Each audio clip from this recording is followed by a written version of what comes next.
Now, it's no secret that I like elseworld titles and the concept of the DC multiverse as a whole. As you can see on screen, the very first Elseworlds title, Batman: The Dark Knight Returns, had been made into an actual animated film. A two-part film that was very good. So, as you probably already know from the title of this video, this is my top 10 list of Elseworlds titles that should be made into either animated or live-action movies. Either way would be good. And I'm pretty sure that if Warner Brothers did this, it would be a really big success. So with that out of the way, let's begin the countdown.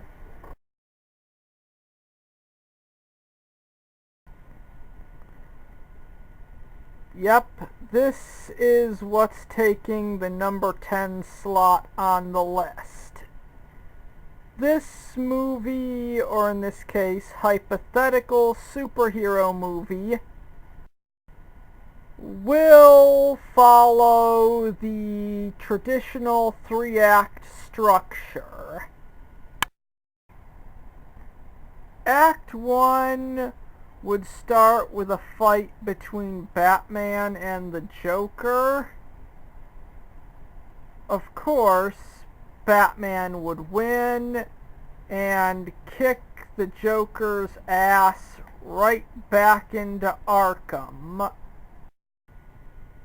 After Batman had defeated the Joker, Lobo would break into Arkham Asylum with the intent on killing the Joker and dragging him back to Scarface and the ventriloquist to collect the reward, or in this case the bounty hit, whatever you want to call it, that they had put on the Joker's head. But, of course, just like in the comic, the Joker would pay Lobo off and then hire him to try and frame Batman, and that's where Act 1 would end. Act 2 would begin with the Penguin robbing some joint, but then suddenly the Penguin is attacked and killed by Lobo, who would be dressed up like Batman. After killing Penguin, Lobo, after putting on the Batman costume, would then go on to kill the Scarecrow, Two-Face, Killer Croc, and finally the ventriloquist and Scarface. After killing off all of the supervillains, Lobo, well disguised as Batman, would then go on a rampage, killing all the regular criminals in Gotham City, bringing Act 2 to an end. Act 3 would essentially begin with Batman vs. Lobo Round 1, and in this fight, Batman would be accompanied by Nightwing and Robin. They'd hold their own for the first part, but eventually Lobo would get a hold of Robin and Nightwing like in the comic and throw them to their deaths. Batman would gas Lobo. You could actually get a few homages to The Dark Knight Returns. And Lobo would escape. Then later in the Batcave, Bruce Wayne would be pissed off over what happened. But he would get the DNA sample that proves that the Joker is actually his long-lost twin brother, Joey Wayne. And Batman and his butler in this universe, Jim Gordon, would essentially prepare for the showdown against Joker and Lobo. The climax of Act 3 would be the fight between Jim Gordon in the robotic Batman suit fighting Lobo, while Batman fights the Joker and tries to get him to call Lobo off by reminding him of their past. After Lobo had essentially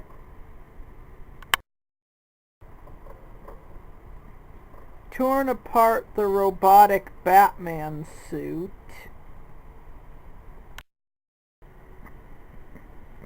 like in the comic, Batman would gas Lobo again and then use that thing to hypnotize him, and the movie would end with Batman using mind control to force Lobo to leave planet Earth and never come back. And that's where the movie would end.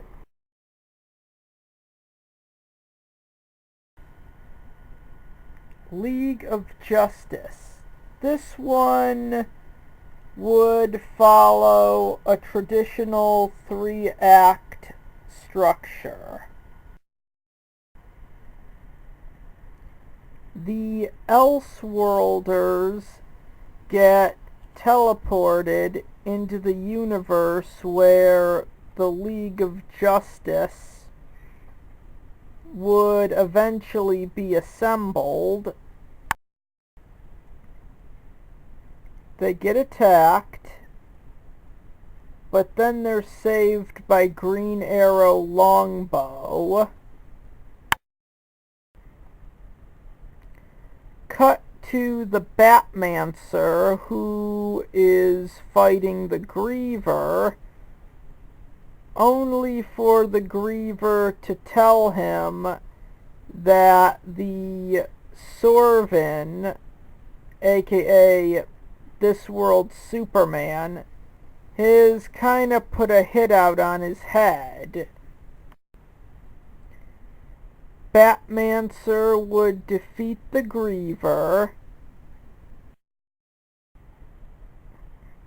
and after being told what their mission is in this world, the Elseworlders would go out to essentially unite the League of Justice.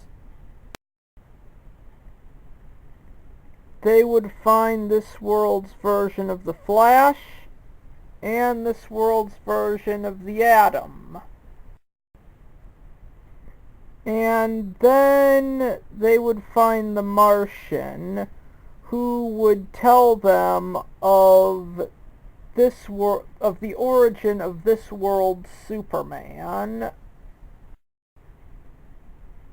who would then attack them and kill the Martian. Medieval Superman would be driven off by the Green Knights.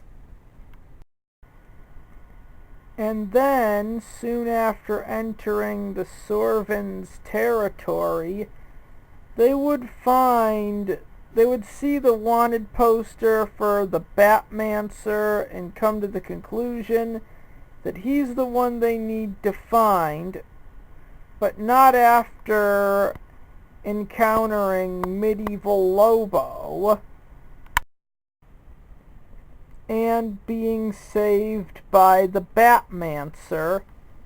The only thing I would change is there would be a Batmancer Lobo fight, and then after defeating Lobo, the Batmancer, we would see him take the League of Justice to the Batcave. Act 2 would begin with the League of Justice flying out of the Batcave on giant bats, like in the comic here, as Sorvin, who's telepathically speaking to this world's Lex Luthor, who was his adopted father in that universe, is closing in, as the Green Knights fight the Sorvins' forces. Sir John dies in battle, and selects Fred to be his successor, making him the new Green Knight. But that's just because Luthor, the Lex Luthor of this movie universe, called in the Gold Dragon. But I would make one change. Unlike the comic book, where it's just a golden dragon, in this universe, hypothetical movie universe, the Golden Dragon would be that universe's Sinestro. So anyways, they would trap the Golden Dragon like they did in the comic. Neil would bathe in the blood of the Gold Dragon, aka the Sinestro of this universe, aka Sinestro, and would become that world's Flash, or at least the replacement for that world's Flash, just like in the comic. Like in the comic, the Batmancer Sorvin fight would end in a draw, and it would be unresolved. By combining the powers of the new Flash and the new Green Knight, the League of Justice would head off to Atlantis, bringing Act 2 to a close. Act 3 would begin with a fight between the Atlantean and Amazon Princess. But then the League of Justice would appear and essentially recruit them to their team to stop Luthor and Sorvin. But then Amazon Princess gets hit in the back by an arrow. In the comic, that seemed to come out of nowhere, but in this instance, I would have her killed off by someone working for Sorvin. Before Amazon Princess dies, she would name AC as her successor, making her the new Amazon Princess. With the Elseworlders having filled their roles as successors to members of the League of Justice who died, the Golden Castle of Lithor would bust out of the ground, and the climactic battle would begin. Sorvin would fly down wearing the golden armor that would make him immune to the effects of the gem that powers the Green Knight's gauntlet. And then Sorvin, along with his forces, would duke it out against the League of Justice. As Lithor tries to consume the universe, at first he's stopped by Black Canary, but then he tries even harder with this. As the Martian dukes it out with Sorvin, the Flash runs, carrying the magical gem that could potentially stop Sorvin.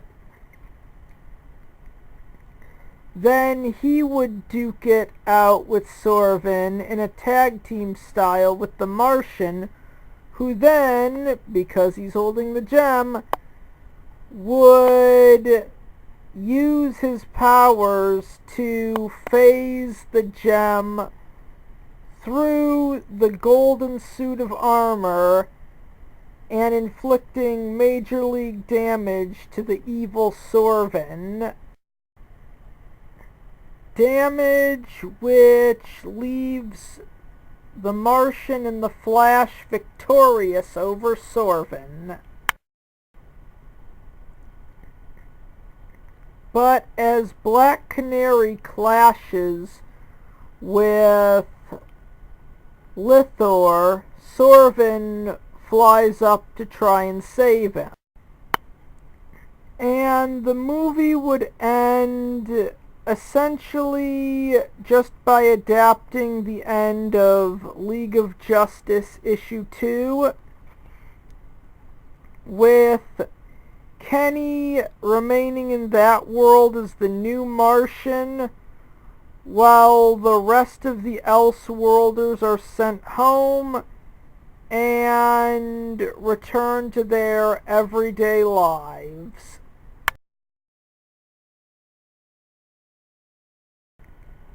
World's Finest, issue 176. Okay, yeah, I know what you're thinking. This was and is technically an imaginary story, not an official Elseworlds brand. In fact, it came out at least 30 years before Elseworlds were a thing, but it's on the list anyways, and there will be a few more exceptions on this list. So anyways, this movie would start off with new origins for both Batman and Superman. The new Batman origin story would open with Joe Chill robbing the Kent's General Store. I know this is a deviation from the comic, but just roll with it. As their son Clark Kent walks home, he hears the gunshots. Running in to his family's business, he finds out that the robber had shot both his parents, Jonathan and Martha Kent. Okay, so some time has passed since the death of Clark Kent's parents, and looking out the window he sees a bat, which pretty much inspires him to become Batman. Note, in this universe, or hypothetical superhero movie universe, Clark Kent would not have superpowers. He'd be fully human. So he would train, acquire detective skills, learn criminology, and this would all be done in the style of a montage. And by the end of that montage, we would see Clark Kent get the Batman persona on his first night on patrol as the Dark Knight. Then we pan back years ago to get the new Superman backstory for this film, which in itself will be a deviation. Starting off with Lex Luthor in class, and then we basically have him answer some tough math problems, have him doing chemistry, getting straight A's, making it clear that he's a genius.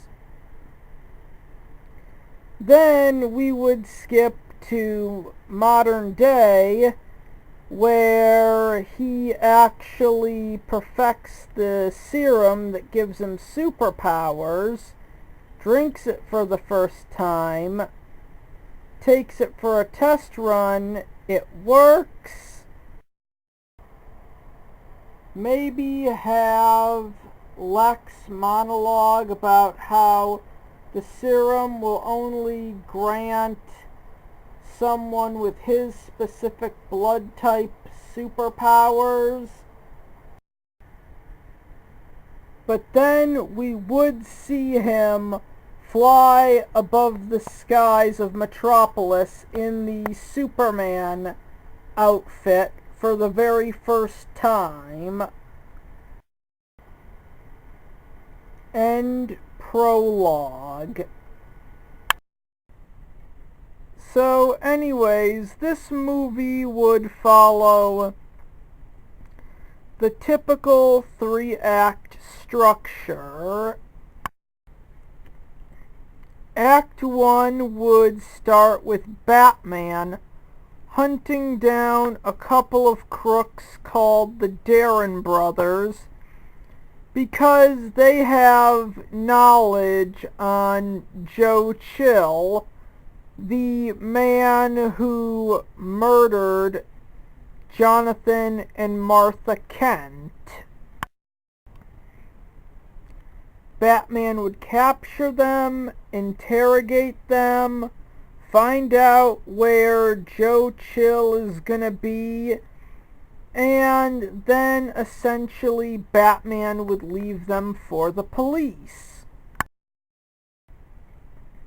Then we would see Clark Kent at the Daily Planet, essentially doing his job, working alongside Lois Lane. They'd go out on a date, essentially to show that they are in a relationship. And Clark is thinking about proposing to Lois. So anyways, then the next night Batman hunts down Joe Chill, tells him who he is. In this case it would be, I am the son of the man you murdered. I am Clark Kent, as he confronts Joe Chill and then kills him. But as the Dark Knight essentially leaves, having avenged the death of his parents, he does consider retirement. And that is where Act 1 would come to a close. Act 2 would begin with Superman essentially thwarting a robbery, but then we find out that the robbers were actually robots built by the Toyman, as Superman flies off to find out who built the robots. And while Superman is investigating into who built these robots, Clark Kent and Lois Lane are doing a story on Superman, as they had already done one on Batman. Using his X-ray vision, Superman would then track down Toyman's base. Toyman would send even more robots at the Man of Steel, but he would just vaporize those robots with his heat vision. Superman would then confront Toyman, who would come at the Man of Steel in a giant robot, but this would again prove ineffective, and Superman would fly off, bringing Toyman to justice and delivering him personally to the police. So Superman had flown off, and this is where we would introduce Supergirl. She'd explain who she is, that she's from Argo City, and her explaining who she is would bring Act 2 to an end. Act 3 would start with Clark Kent essentially deciding that he no longer needs to be Batman, and essentially on a date proposes to Lois Lane. She accepts, but then Brainiac attacks and Lois gets captured. In response to Brainiac attacking Metropolis, Superman instantly springs into action and instantly flies to wherever Kara is, and she suits up and they fly off to fight Brainiac. Dons the mantle of the Bat for what he can only hope is the last time he'd ever have to. So, on his way to fight Brainiac and rescue Lois, Batman would encounter Superman and Supergirl, and deciding that both sides need all the help they can get, they pretty much decide to team up. So then, after teaming up with Superman, who keeps Brainiac's ship and robots busy, alongside Supergirl, Batman breaks into Brainiac's ship to rescue Lois Lane.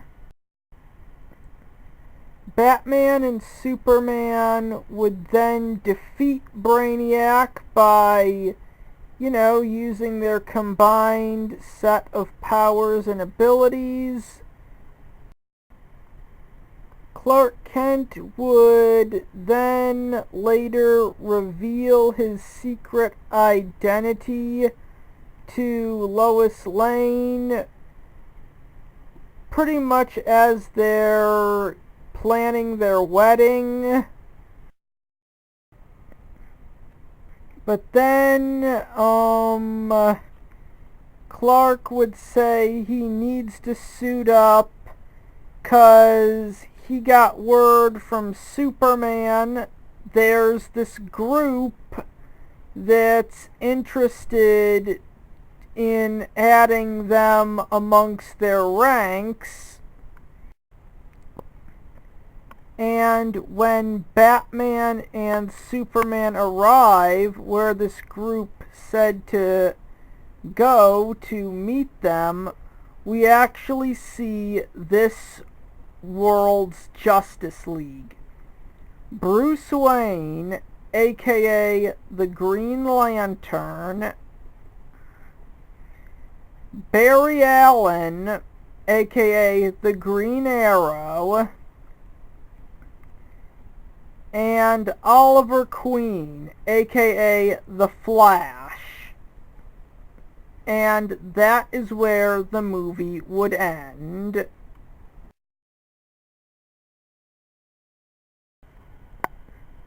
Superman and Batman Generations. Another one that resembles something a bit more classic. Or in this case, it would start out resembling the Golden Age. This one would be a period piece, and it kinda would have to be. It would start off with Bruce Wayne and his date showing up at the Metropolis World Fair in 1939. When the World Fair is suddenly attacked by Electron. When suddenly Superman appears and defeats Electron. Bruce Wayne, believing that there's more to this giant robot attack than meets the eye, decides to investigate it under the guise of Batman. Like in the comic, Batman would run into Clark Kent and Lois Lane during his investigation. And he would steal the evidence that he would need to get a lead from Lois Lane. Clark Kent would try and get it back, but then he would fail, like in the comic. Sorry, Superman fanboys. And then the Batman would disappear into the night. Act 2 would begin the following day with Bruce Wayne and his girlfriend at that time, I think her name was Julia, actually seeing a poster for the Flying Graysons and talking about them. Essentially setting up Robin's origin story. so that when the Flying Graysons are killed, Bruce Wayne would take Dick Grayson in as his ward, and it would lead to Dick Grayson becoming Robin. So anyways, then Bruce Wayne would go off looking for some clues to who sent Electron to attack the World's Fair. And before he knows it, he finds himself saving Lois Lane, who had gotten in a bit over her head trying to get a lead for a new story. And then suddenly Dick Grayson jumps in to help Bruce Wayne save Lois Lane. Bruce Wayne thanks Dick Grayson for helping him in that fight, but unknowns to Dick, Bruce had gotten the lead he needed to track down who was behind the Electron attack the previous day. So anyways, later that night, Batman is hot on the trail of the Ultra-Humanite. He then captures and interrogates one of the Ultra-Humanite's henchmen, and then drops him off the building as a threat, just like in the comic. Then Superman shows up, rescuing him. Batman admits it was a threat, and he wasn't gonna kill this guy, so Superman decides to help Batman in interrogating him.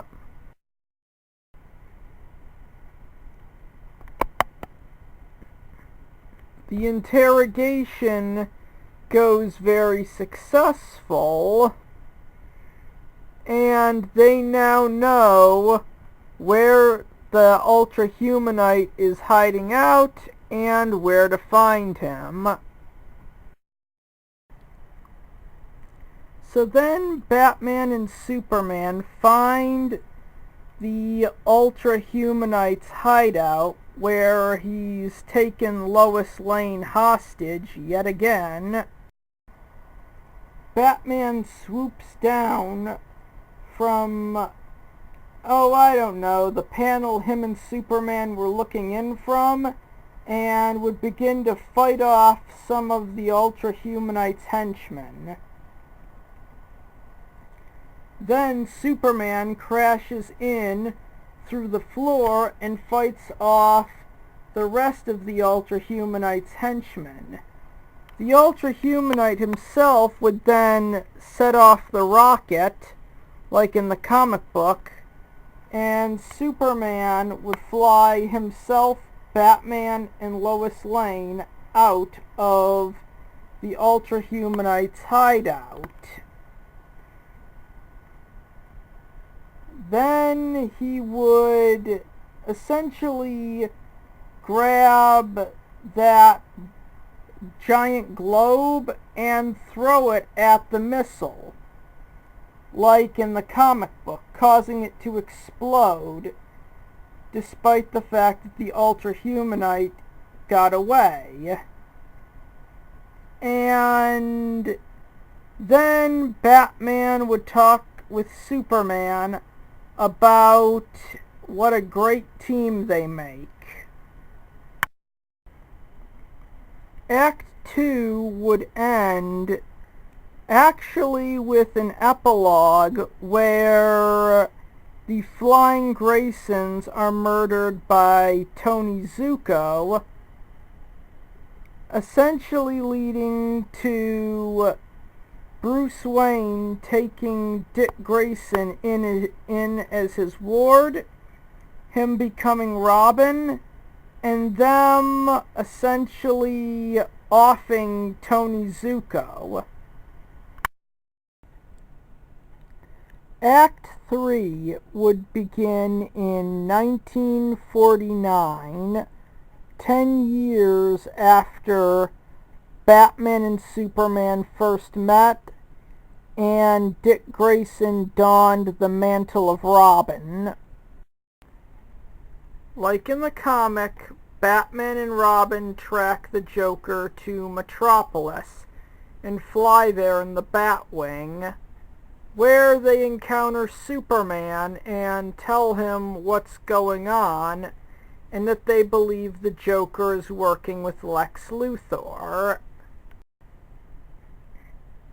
The Joker took Lois Lane hostage, and like in the comic, she will be pregnant with Superman's child. Superman would show up, and Joker would pull out some kryptonite, bringing the Man of Steel to his knees. But then Superman suddenly grabs it from him and sends him flying to the ground with a single punch to the face. Then Lex Luthor would walk in and shoot him from behind. Lex fully deduced that it wasn't Superman, but Batman disguised as Superman. While Batman is keeping Joker and Lex distracted, Robin, alongside the real Superman, come up with a plan to level the playing field. Thinking that they've won, the Joker tells both Batman and Lois Lane why he's helping Lex Luthor. That being that Lex essentially broke him out of a communist forced labor camp when suddenly what looks like the real Superman has suddenly appeared. Lex Luthor essentially makes his threat, saying that he'll kill Lois Lane unless Superman just stands there as he exposes Superman to gold kryptonite and robbing him of all his powers. But then suddenly an energy blast, or in this case a blast of heat vision, destroys the gold kryptonite, and we find out that the Superman who is standing in front of the safe was Robin in disguise. Then the Joker will threaten to kill Lois Lane, and suddenly Batman jumps up and punches the Joker's lights out. Knowing he's going to lose, Lex Luthor hits the self-destruct button on his wherever they are. But Superman, Batman, and Robin, along with Lois Lane, who they just saved, make it out in one piece. The movie would end with the birth of Joel Kent and Dick Grayson going off to college. Then roll credits. But then there would be a mid-credit scene showing a mysterious, unnamed woman at Wayne Manor talking with Alfred. Apart from being a period piece, this would also be a trilogy, and there would be 2 sequels the first sequel would essentially start 1942, where we would see superheroes fighting against the Axis in World War II, as well as the formation of the Justice Society,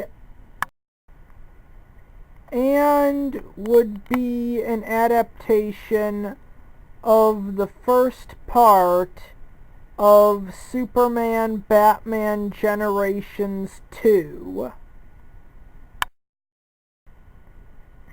Act 2 of the sequel would essentially see Dick Grayson having become the new Batman, with Bruce Wayne Jr. as his Robin. Batman, Dick Grayson, would fight who he thinks is the son of the Joker and ends up in a death trap and gets killed and is found by his Robin, Bruce Wayne Jr. But then we find out that the Joker never had a son, and it was the original Joker the whole time. But in order to get some satisfaction out of this, Bruce Wayne Jr. swaps outfits with Dick Grayson and claims that it was Robin who was killed. Superman's family would appear at Dick Grayson's funeral like in the comics, and this is where I would introduce the fact that Joel Kent died in Vietnam, supposedly, and after the funeral would come the revelation that Superman's daughter is now the new Supergirl. Act 2 would then end with the revelation that Dick Grayson had essentially gotten supernatural powers similar to in the Injustice comic, and now he's using those powers to psychologically torture the Joker until Alfred tells him to stop. And the way I would do it is he's actually torturing the Joker in his nightmares, and I would kind of write this scene as if Dick Grayson, in this case, is a heroic Freddy Krueger, and the Joker is a villainous male version of Nancy Prescott. At least that's what I think her name was. The third act of the sequel would begin with the revelation that Bruce Wayne Jr. is getting married to Kara Kent, and then we'd get a scene of them building their relationship as they fight Brainiac. He'd sick a giant robot on him, but they'd blow it up, along with Brainiac's ship. Then the next day they would have the wedding. Dr. Holart would be there, and then a man that they do believe to be Lex Luthor, appearing in a Lex Luthor-styled power suit, would appear and attack Clark Kent, like in the comic book, Dr. Holart is revealed to be Lex Luthor in disguise,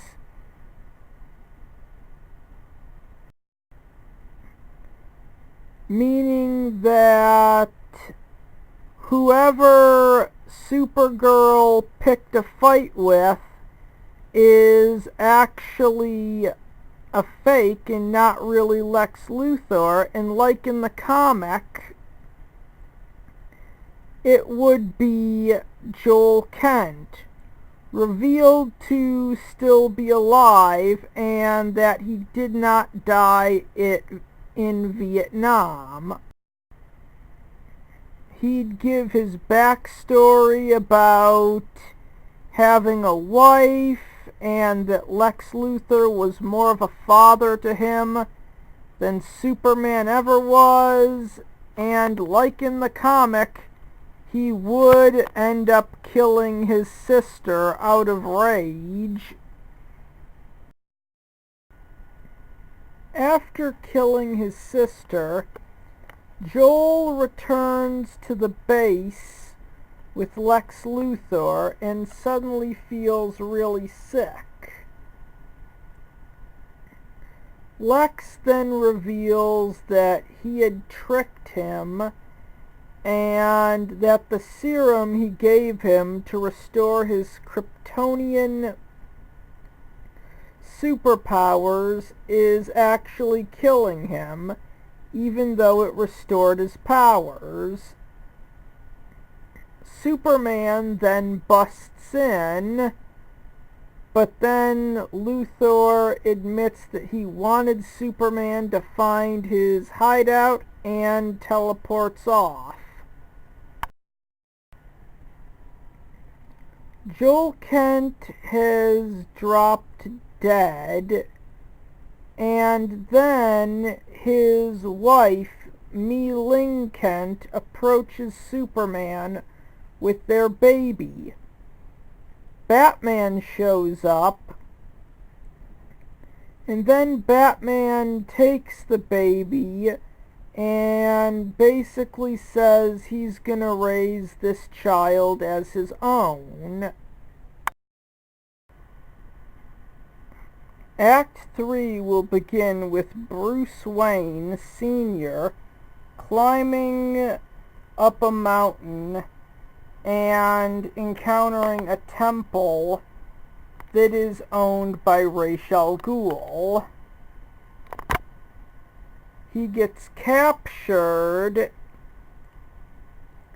and then Ra's forces him to fight against him in a ceremonial styled fight to the death using a new, one-of-a-kind, more improved Lazarus Pit, in which the winner will become immortal and the loser will be sacrificed. Bruce wins, becomes immortal, and then he calls his son, Bruce Jr., tells him everything that happened, that he now controls Ra's organization, and that he wants to become Batman again. We'd have a scene where he beats up some thugs on his way to wherever the Phantom Zone projector is located and uses it to free Superman. Superman meets his grandson, all grown up, who is taken on the mantle of Nightwing. Everything is ended well. Roll credits.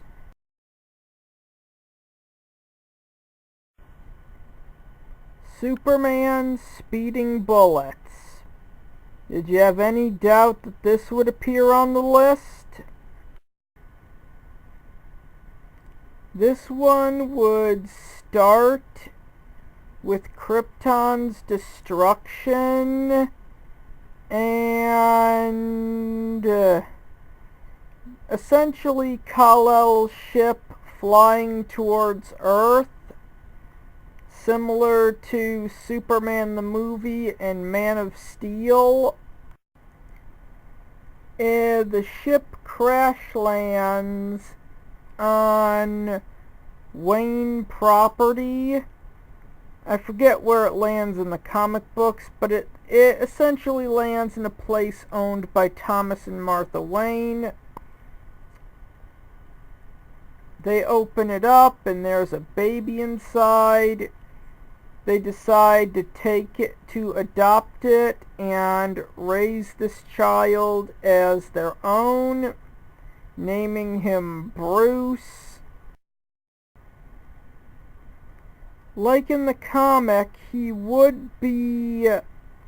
people would know that Thomas and Martha Wayne have a kid, but at the same time he would be kinda sheltered. They would go see the Mark of Zorro and run into Joe Chill in Crime Alley, who would then gun down Thomas and Martha Wayne, which in response, their young son Bruce would essentially kill him with his heat vision, but he'd then freak out because he has no idea why any of this is happening. So anyways, about the same time, an alien spacecraft would crash in the United States, but more specifically, it would crash land in Gotham, fall into the sewers, and a being would fall out of it onto a large crocodile.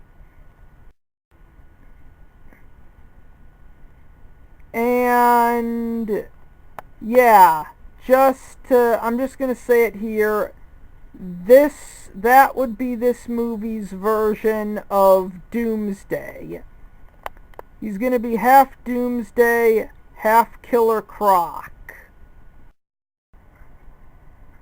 Like in the comic, Bruce would be obsessed with the death and suffering of others, essentially so he can distract himself and not think about what happened to his parents. Masked burglars would then break into Wayne Manor. They would take Alfred hostage, and that's the point where Bruce Wayne would go Dark Knight on their asses. So anyways, using his powers for the second time, Bruce Wayne remembers and then comments to Alfred that he could have saved his parents.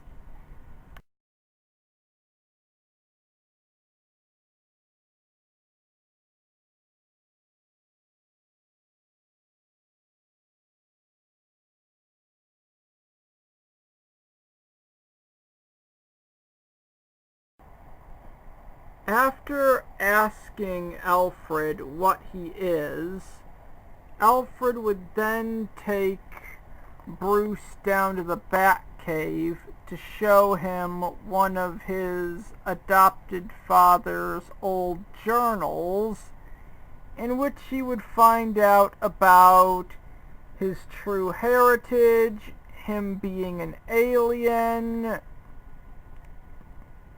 He would look around and see bats flying around the cave. So anyways, we then find out that Lex Luthor is coming to Gotham City. In the next scene, 2 months will have passed, and in that scene we'll actually see Batman's first night on the job as he fights crime, and then flies off into the night.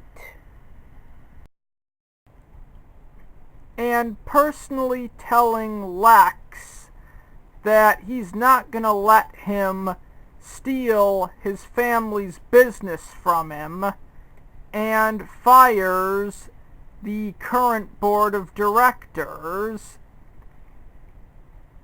Lex gets smart with Bruce, and Bruce tells him to back off and says he admires his bravery after that accident he had, showing that Bruce Wayne does know about it.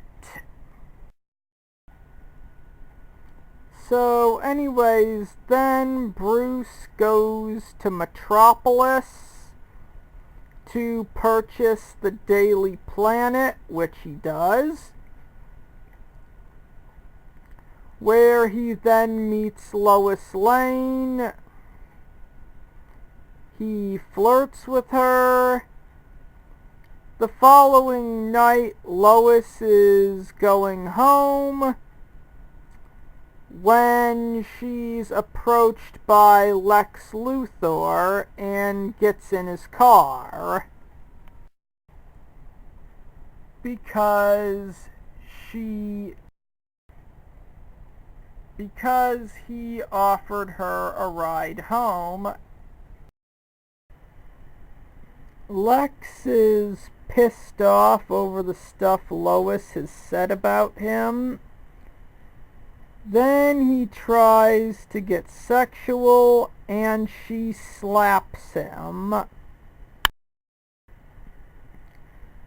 to which Lex responds by shoving Lois out of his car and driving off. And then she encounters a street gang in Gotham, and just before they're able to rape her,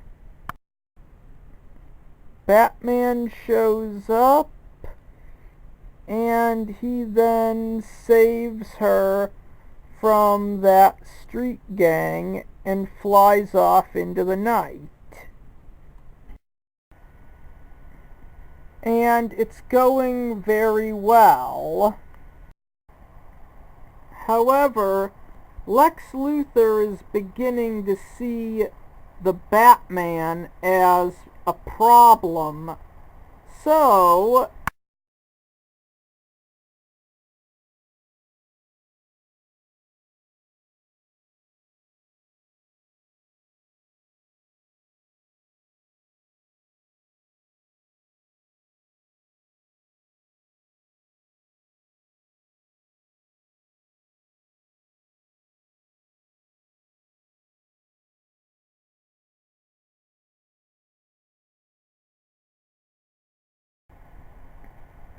Lex breaks into Area 51, kills Amanda Waller, and unleashes Killer Croc Doomsday onto the people of Gotham. Batman would take notice of this. He would fight Killer Croc Doomsday, defeat him, and then fly back. Happening, Lex Luthor shows up at the Daily Planet and reveals himself as the Joker, pulling off the mask or wiping. He then kidnaps Lois Lane, but then Batman swoops in to save her. Batman would then deal with the Joker and his goons, but this is where the final change I intend to make comes into play.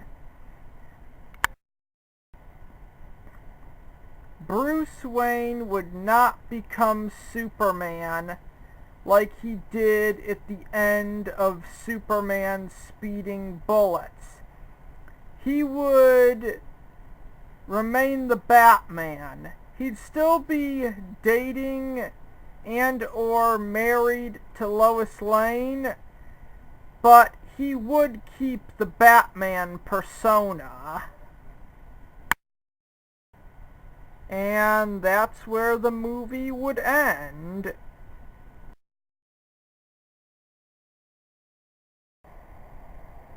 Batman Bloodstorm.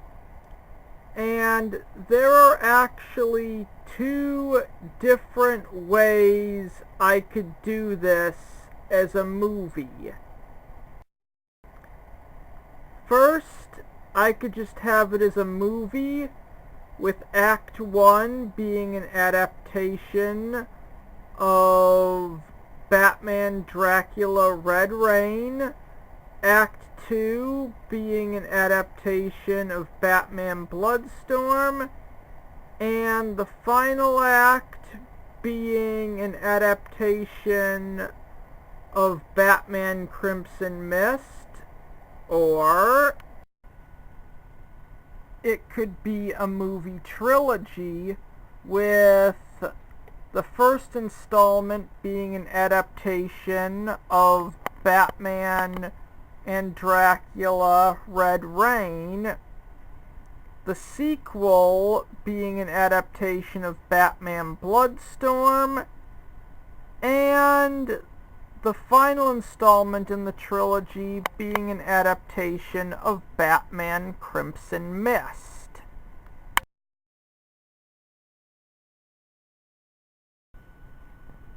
Azrael Annual 2 from the Legends of the Dead Earth series.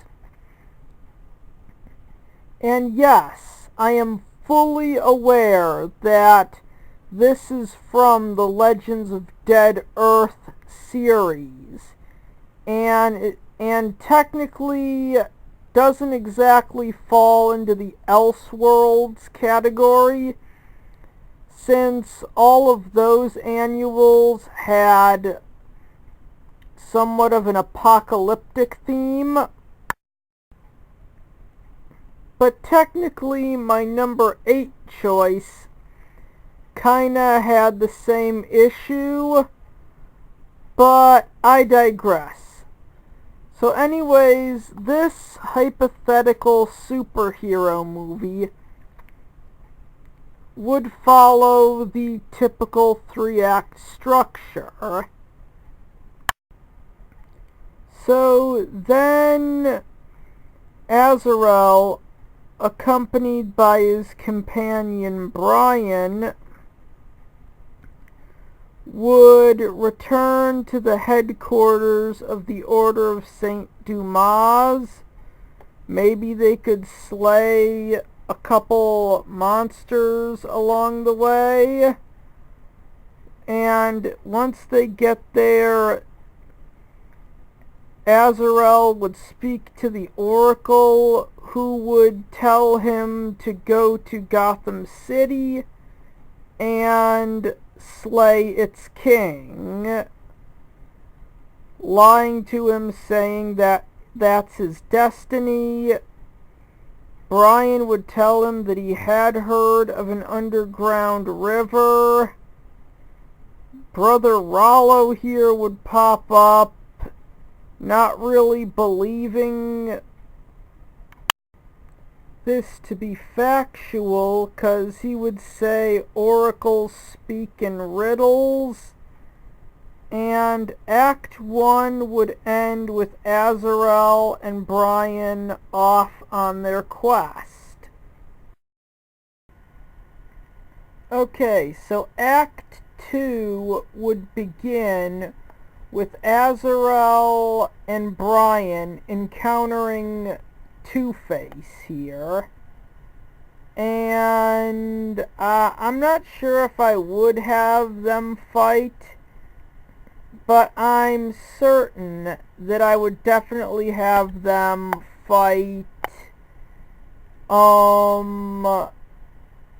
essentially fantasy versions of the Penguin, Clayface, Killer Croc, essentially everyone, well, every villain that Batman fought outside of Bane in Nightfall. And by that I mean Azrael would be fighting fantasy versions of them. So anyways, then, like in the comic, Azrael and Brian would encounter a medieval version of the Joker, who would agree to let them use his boat to cross if they laugh at one of his jokes. So anyways, at one point on the boat, a fight would break out, and the Joker would whistle to rile up the sea serpent, which Azrael would easily slay. And they would either leave the Joker there or just let him drown. But then they would reach Gotham City, bringing Act 2 to a close. Act 3 would begin with Azrael and Brian meeting Alfred, who then fills them in on the situation of how the Bat King was defeated by this giant ogre named Bane, and how he broke the Bat King's back and is now broadcasting the fight over and over in order to break the spirits of the people of Gotham City. Like in the comic, the more Azrael looks at this Bat King, the more he sees that there is some sort of weird connection between them. And then he decides he's going to defeat Bane and set things right in Gotham City. And when Brian asks Azrael if he wants to, Azrael will then respond, it's really more like it's something he needs to do, when he then sets off on his quest to free the Bat King. Then we'd get a fight scene between Azrael and Bane, and it becomes clear that this isn't a fight that Azrael can win. When Alfred tells Azrael that Bane had absorbed the Bat King's heart, so that if anyone had killed him, they'd be killing the Bat King as well.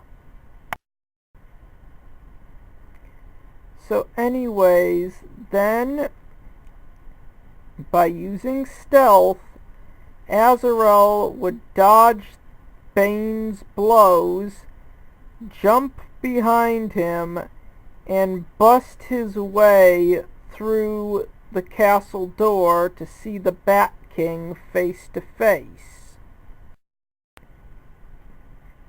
Then the Bat King would tell Azrael to come up to him and remove his mask. And when he removes the Bat King's mask, he finds out that they look identical, and we get the big revelation that Azrael and the Bat King were originally the same person at birth, but as an infant they were separated into two halves, light and darkness. And they agree that the only way to defeat Bane would be for them to fuse together and thus form a far more powerful Bat King. And just before Bane is about to kill Brian with that giant club of his, the Bat King appears. Well, the new Bat King, who, as Bane says, is bigger, fiercer, and meaner. And then, like in the comic, the Bat King would scare Bane off by threatening him and would tell him not to stop running until someone asks him how to pronounce his name in Chinese. Then Alfred would take the new Bat King and Brian down to see the real Gotham City. They would talk about what a nice place the real Gotham City is, and then Alfred would show them to the underground river that Brian had said he heard about in Act 1. They would then get aboard a boat and sail until they eventually find Oracle, or in this case, a fantasy version of Oracle. So then, after following Oracle's instructions, the new Bat King and Brian encounter a wall of ice, to which Bat King number 2 uses his flaming sword to destroy, thus revealing the Order of St. Dumas's biggest secret, the fact that they had been keeping people as slaves and making them work to power the machine that produces the ice around their base. Enraged, the Bat King then uses his flaming sword to destroy the machine, thus causing the ice around the base of the Order of St. Dumas to melt. And when the slaves ask the Bat King what they'll do now, he replies by saying, "Seek your own answers." Then he pulls off his helmet and then says, "As I will seek mine." And then you roll the credits.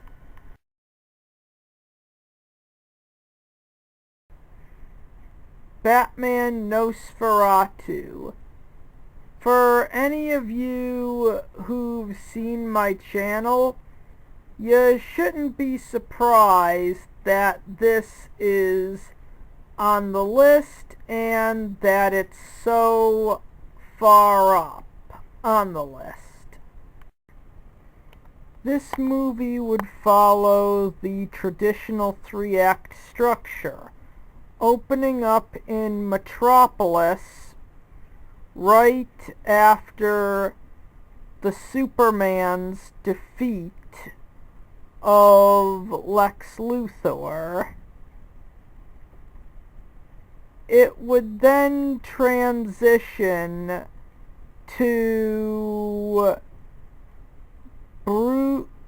Bruce Wayne-san and Dick Grayson working out as they are kind of competing for Barbara Gordson's hand in marriage. So anyways, they go to the cabinet of Dr. Arkham, and on the way they would hear people talking about the Superman and how he defeated Luthor and how great he is.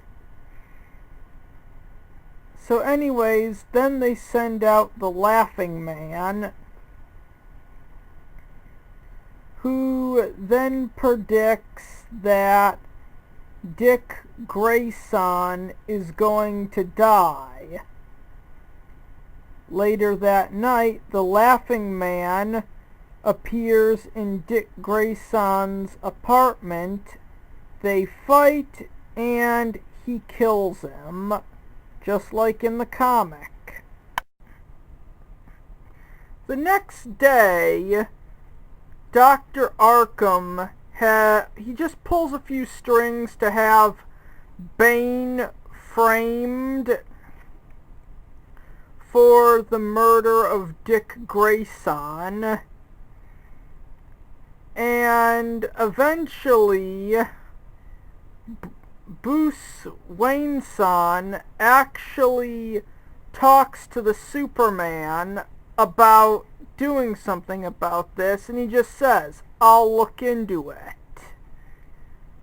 Days pass and nothing happens. So Bruce Wayne-san he does his own investigation by suiting up like some kind of a ninja and breaking into Arkham Asylum. However, he is caught and thrown down into this, well, they probably even don't know where they're throwing him. Bruce Wayne-san falls into the darkness and then lands into the land of the specters,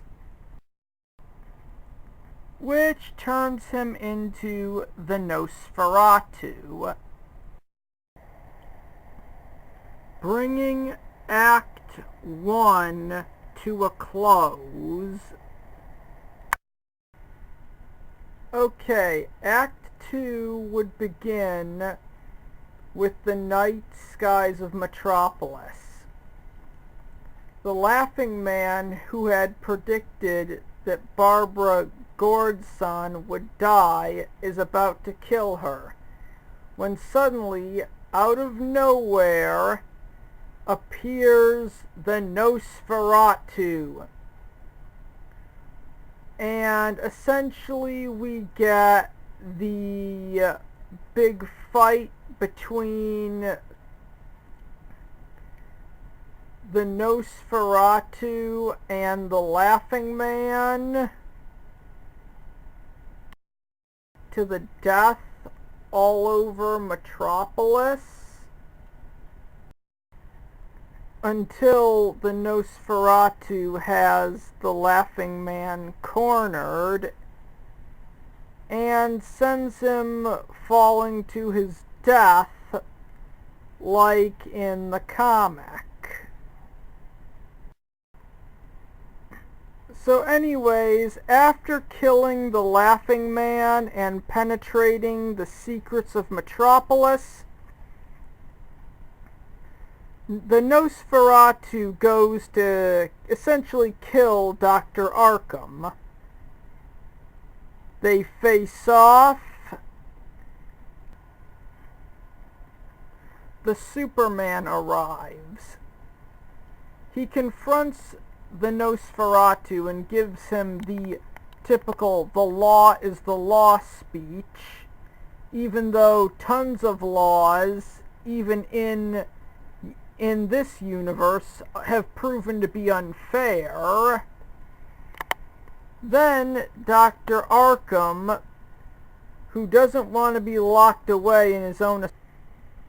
And this is where the first change that I would make in the movie would occur. The Superman of Earth 1927 is more or less a jerk. And he was not written very properly, as in Wonder Woman Blue Amazon, where they team up to fight Heaven. They're actually on good terms and are working like partners. I mean, it's just technically, the Superman did break one of the laws of Metropolis, but for some reason he is never called out on it, or doesn't pay any consequence, or doesn't get any consequences to his actions. And I would change that here.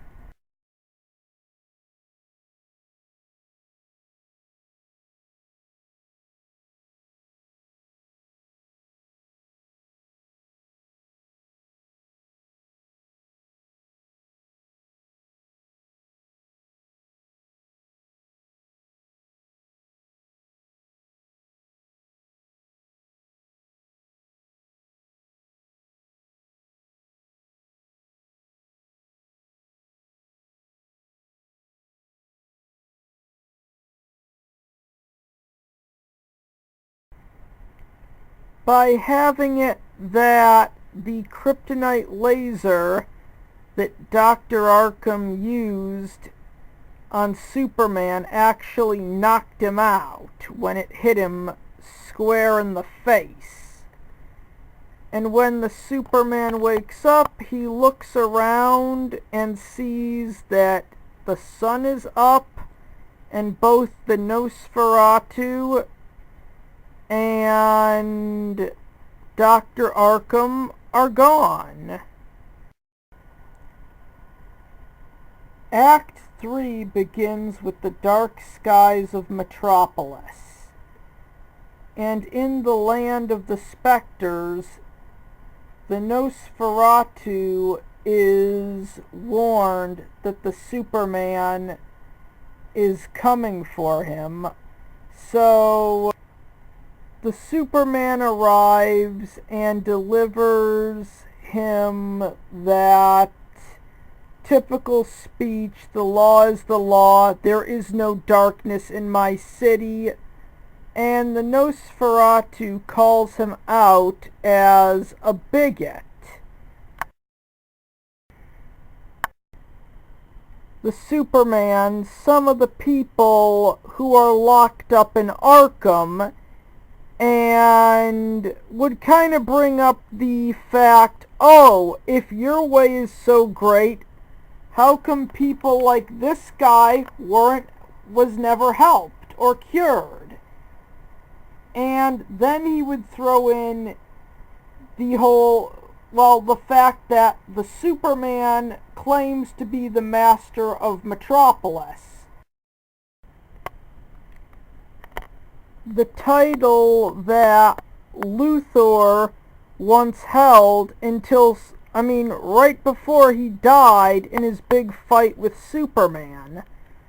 Nosferatu would then call the Superman out as a killer, saying, "You killed him, and the reality is you did it just to take his place, and you are as bad as Luthor was. He didn't care about the people of Metropolis, and deep down, neither do you. You only help them because they boost your pompous ego."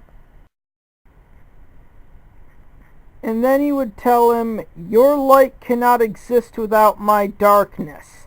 Now leave, or I'll make you leave." The fight would begin. The Nosferatu and the Superman would duke it out.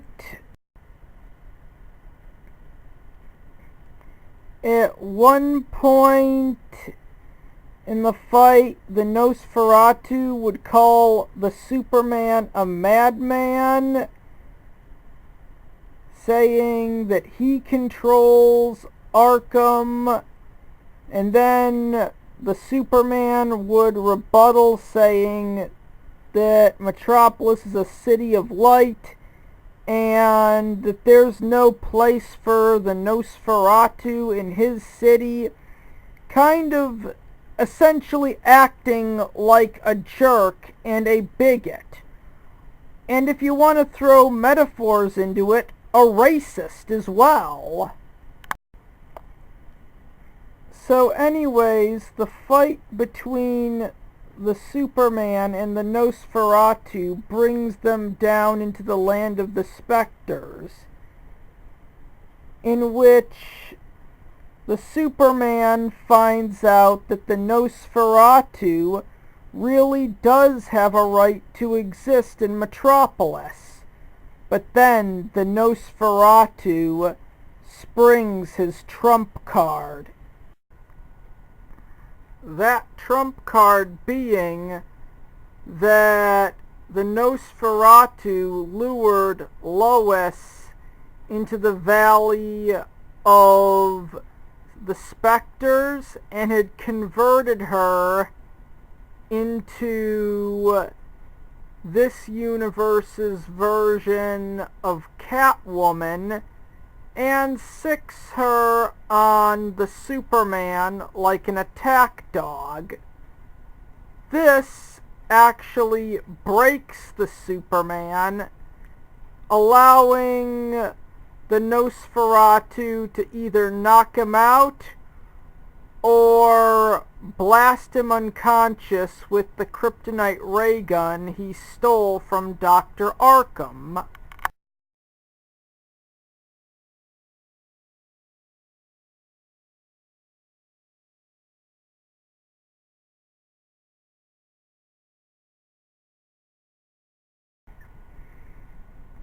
So anyways, the film would end with a montage in which we see Bruce Wayne's son take over Arkham Asylum, and it becomes the cabinet of Dr. Wayne's son.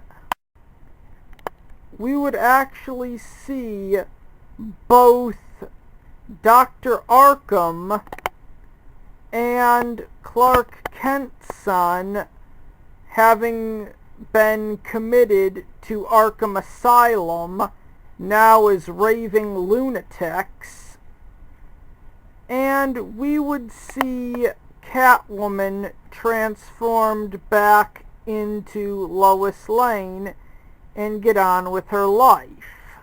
And that's where the movie would end.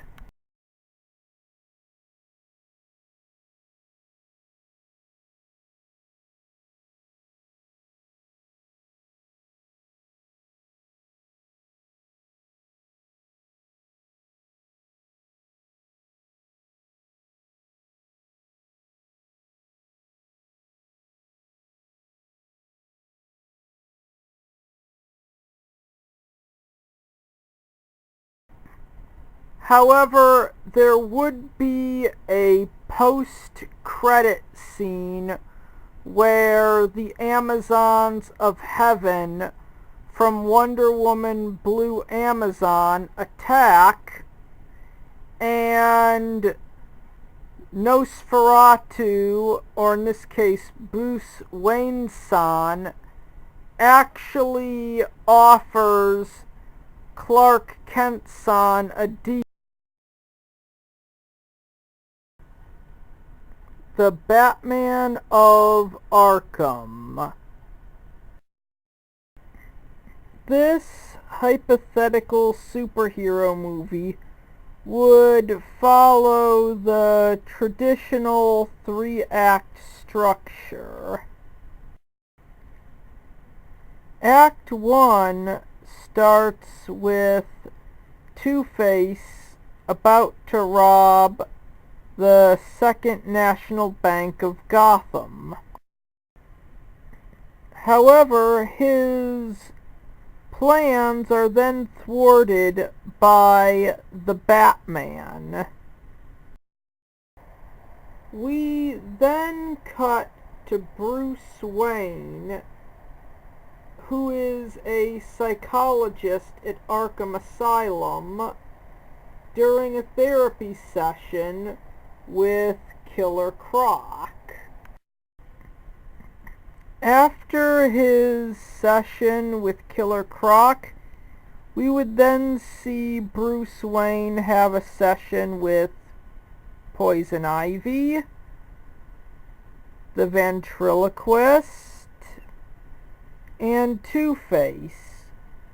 And perhaps during these sessions, the film could actually have flashback scenes to essentially tell the viewer why these villains are so mentally unstable. Then we would have a scene where Bruce Wayne meets Jonathan Crane for the first time. They would talk, and Bruce would not approve of his methods. Act 1 would end with Bruce and Alfred talking about this new guy in town, the Joker, as Bruce opens his closet to reveal the bat suit inside it. Act 2 begins with the Joker and his henchmen about to steal a balloon with which to douse Gotham City in Joker gas, until they're attacked by the Batman, who beats down the Joker's henchmen and then confronts the Joker himself. The Joker then douses Batman in Joker toxin, essentially nearly driving Batman insane, while at the same time throwing in a bomb to blow up wherever it was they were trying to rob, but not before Batman escapes, forcing the Joker to look elsewhere for a hot air balloon. Batman is able to make it back to the Batcave and to Wayne Manor, bringing Act 2 to a close.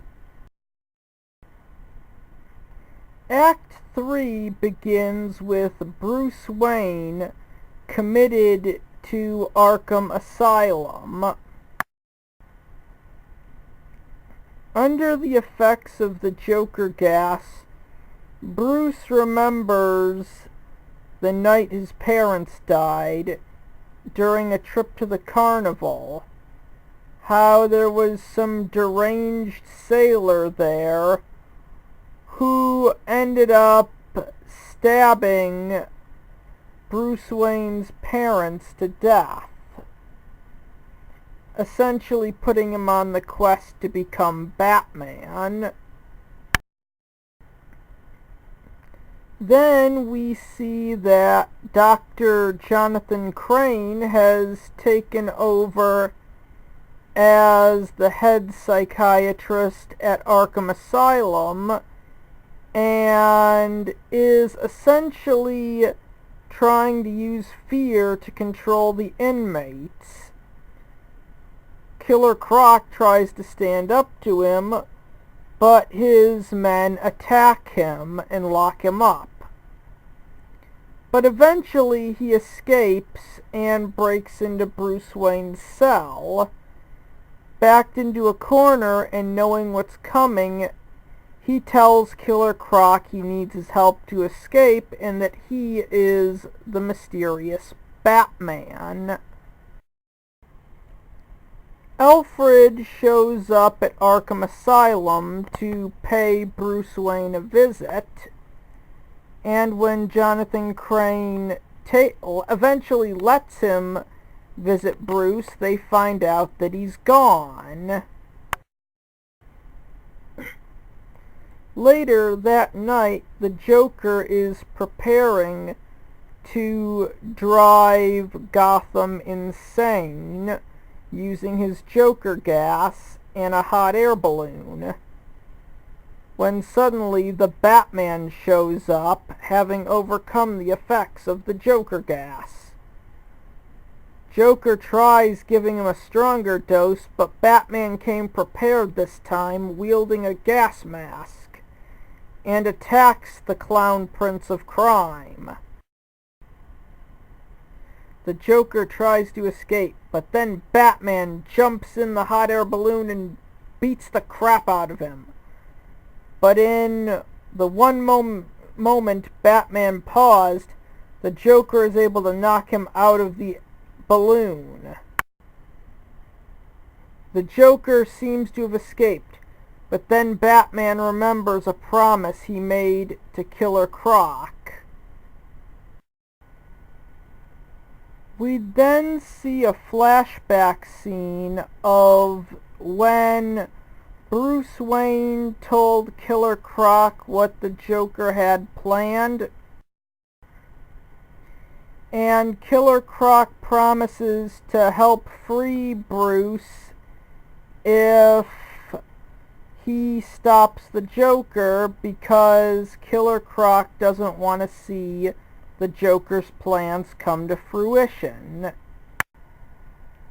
Batman looks up, and then he throws a grenade of some sort at the Joker's balloon, just like he did in the comic. Batman seemingly missed until the Joker realizes Batman wasn't even aiming for him. He was aiming for a vial of chemicals, which sets the Joker's hot air balloon on fire. But Batman takes pity on the Joker, thinking it's not his fault because he's criminally insane, and rescues him.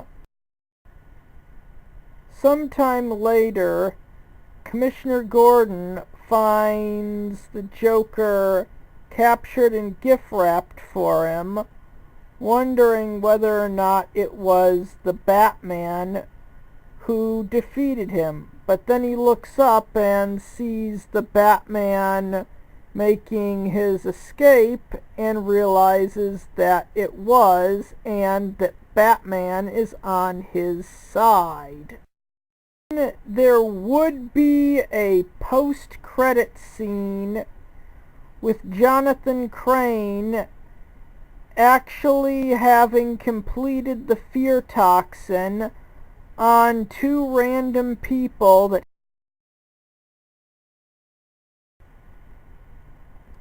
Injustice, Gods Among Us. Yes, I know that this is technically a game and was so before it ever was a comic, but it does have kind of an Elseworlds type feel, and entries 8 and 4 didn't really have the Elseworlds label on them. So I am putting this on the list. And at number 1, because ironically enough, I would not do this as just a movie. Yes, I would do a movie, but I would also base a TV series around this. Okay, so the movie would open up with the destruction of Metropolis after Superman had been hit with Scarecrow's fear toxin and was tricked into beating Lois to death after the Joker operated on her and linked her heart to a nuke that was activated the minute she died. So then, in the recap,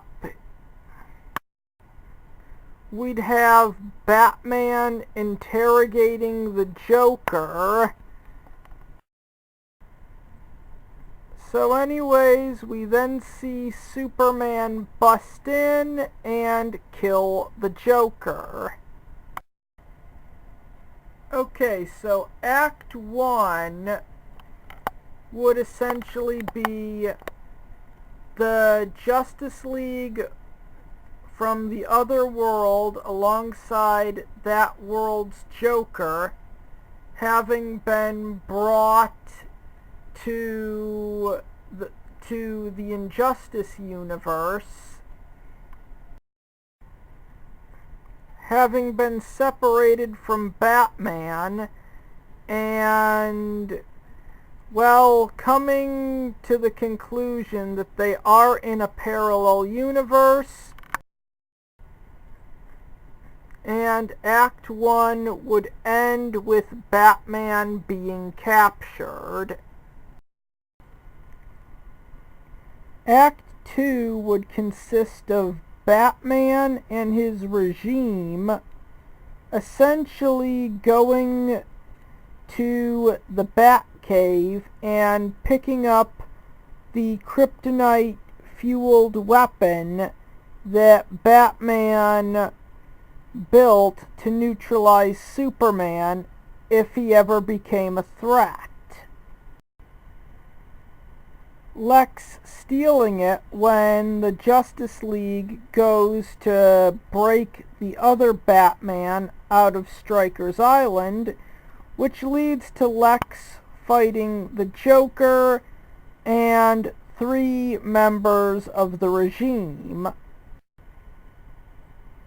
until he's confronted by Superman, who then kills him. The insurgency breaks the other Batman out of Stryker's Island and then is teleported away by the Watchtower's teleportation system.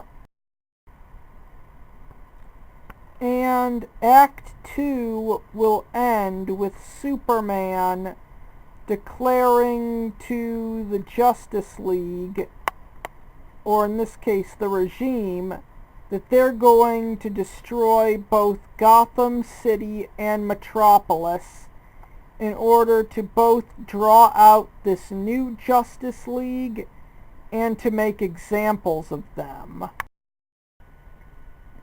Act 3 begins with the Flash deserting the regime, running all the way to Gotham City and warning the insurgency about what's coming, what Superman has planned. After the Justice League was attacked by a group of random villains who work for Superman, Wonder Woman is teleported back to Paradise Island by Ares, who then informs her that the Amazons of this world and the Wonder Woman of this world serve the regime. She fights the other Wonder Woman, takes control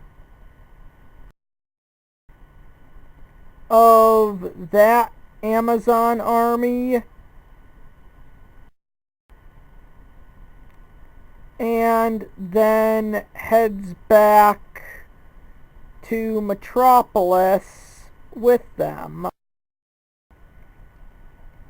The two Batmen fight because the one who leads the insurgency thinks that the other Justice League should return to their world and prepare for Superman and his regime to invade that universe.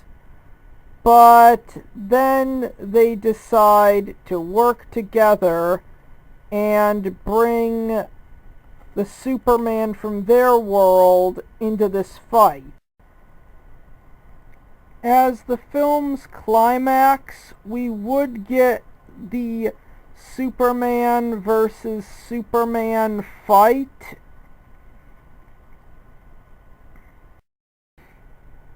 That would end with Superman and everyone who worked for him being put on trial. And the movie would then end with Superman locked up in the Red Sun prison. And there would be a post-credit scene of Superman in the Red Sun prison, but his eyes glow red, which is pretty much foreshadowing that an actual movie adaptation of Injustice 2. Now, as a follow-up to an Injustice movie, I would also do an Injustice TV show as a tie-in, with the first episode being an adaptation of the first few issues of the Injustice comic, with the first scene being the recap from the movie. So anyways, there would be a total of 5 seasons before there'd be a sequel to Injustice the movie.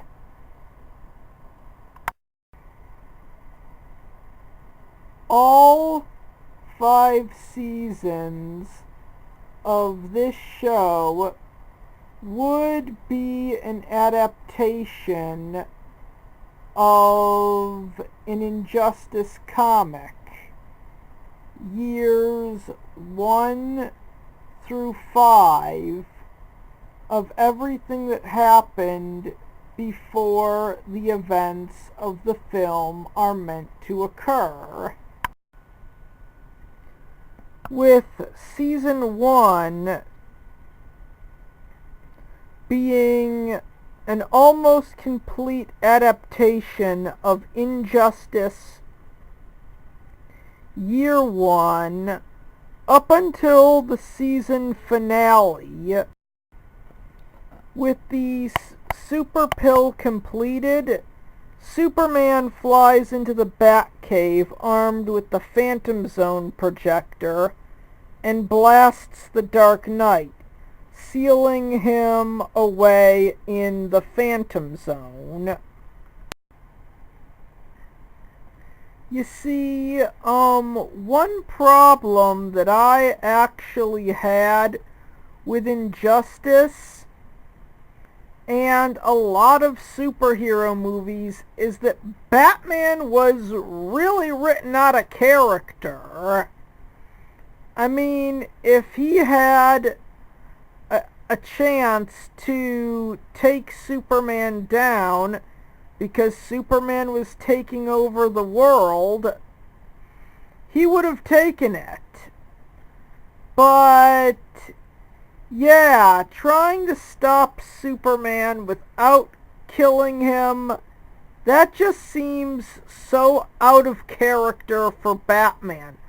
Especially since Batman knows what a threat in evil Superman would be.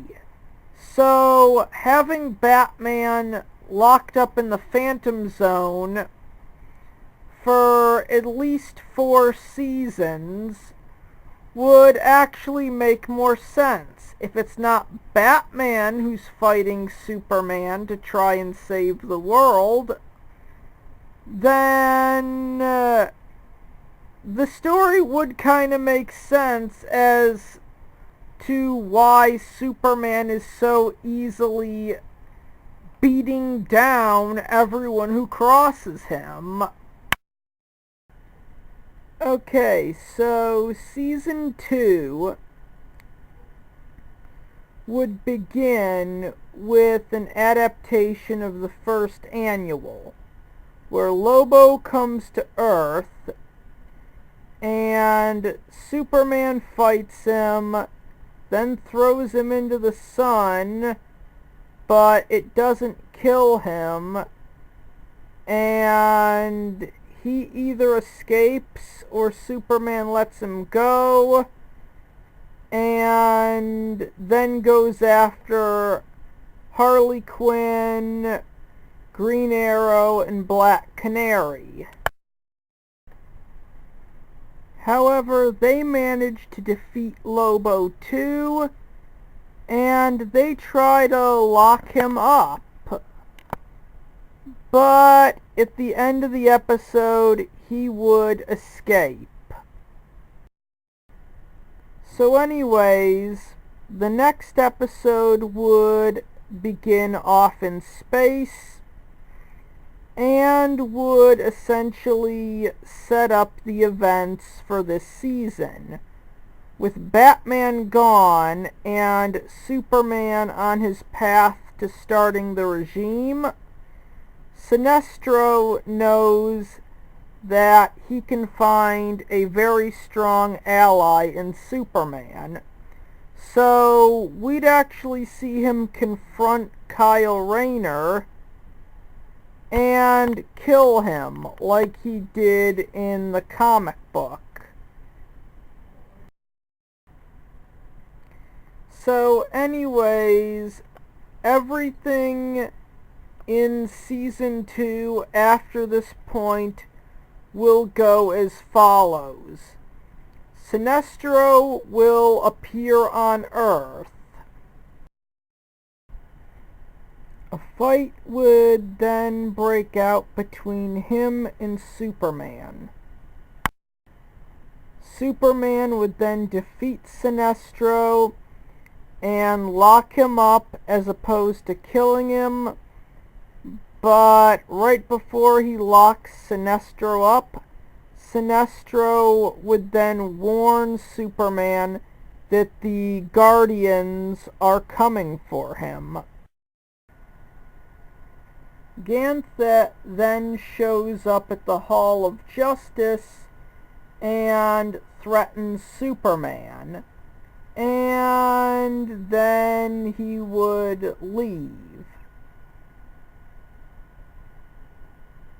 Sinestro would then tell them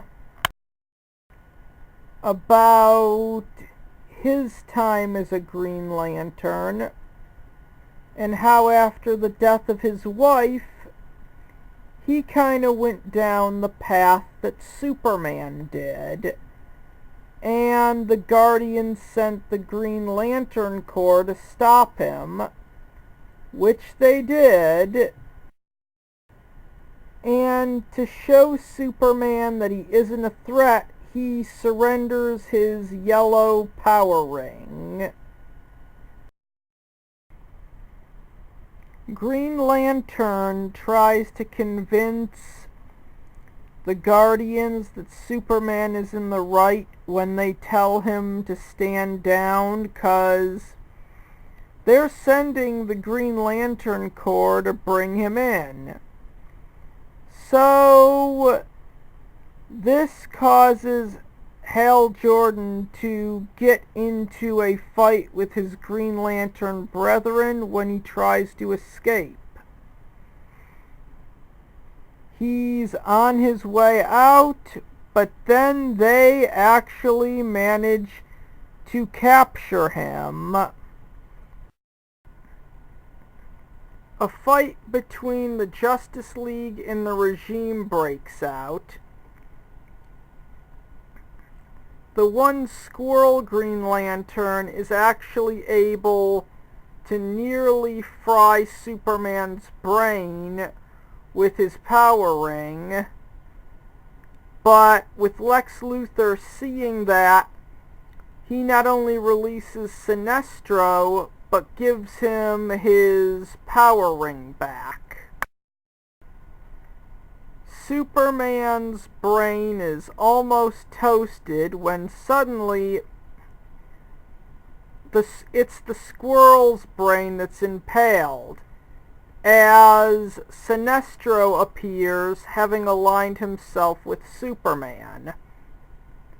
The Green Lantern Corps is forced into surrender, or at least the troops that the Guardians sent here are forced to surrender.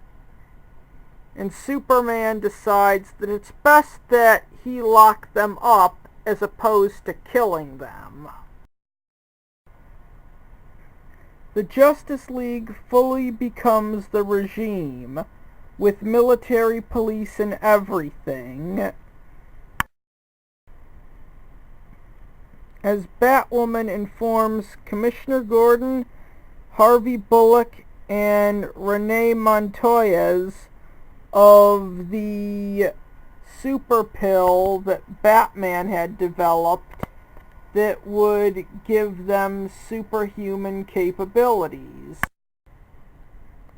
Both the Sinestro Corps and the Green Lantern Corps head for Earth to do battle.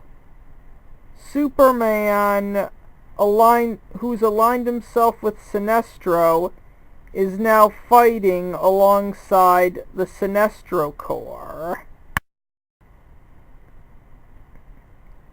We'd see a fight between Hal Jordan and Guy Gardner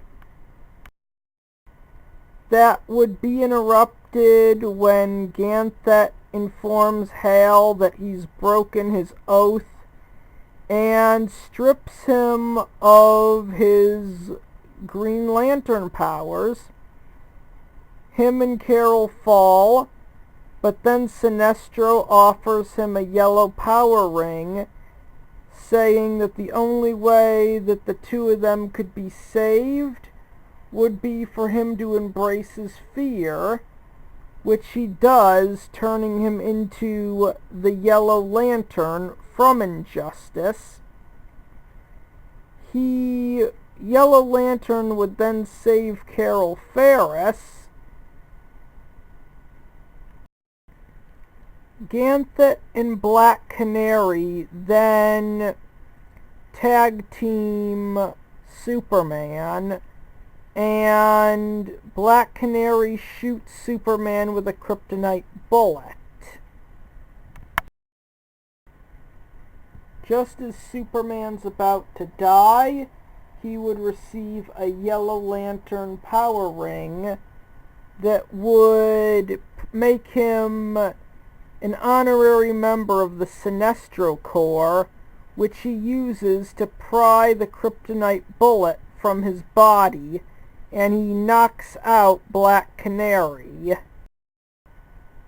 Superman then cuts through the Green Lantern Corps like a hot knife through butter because he now has the powers of a Yellow Lantern.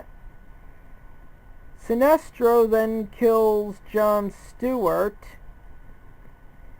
and goes to Hal Jordan saying that Guy Gardner did it, bringing forth the rematch between the two. Hal Jordan, now with Yellow Lantern powers, easily overcomes Guy Gardner and kills him, thinking that he avenged John's death.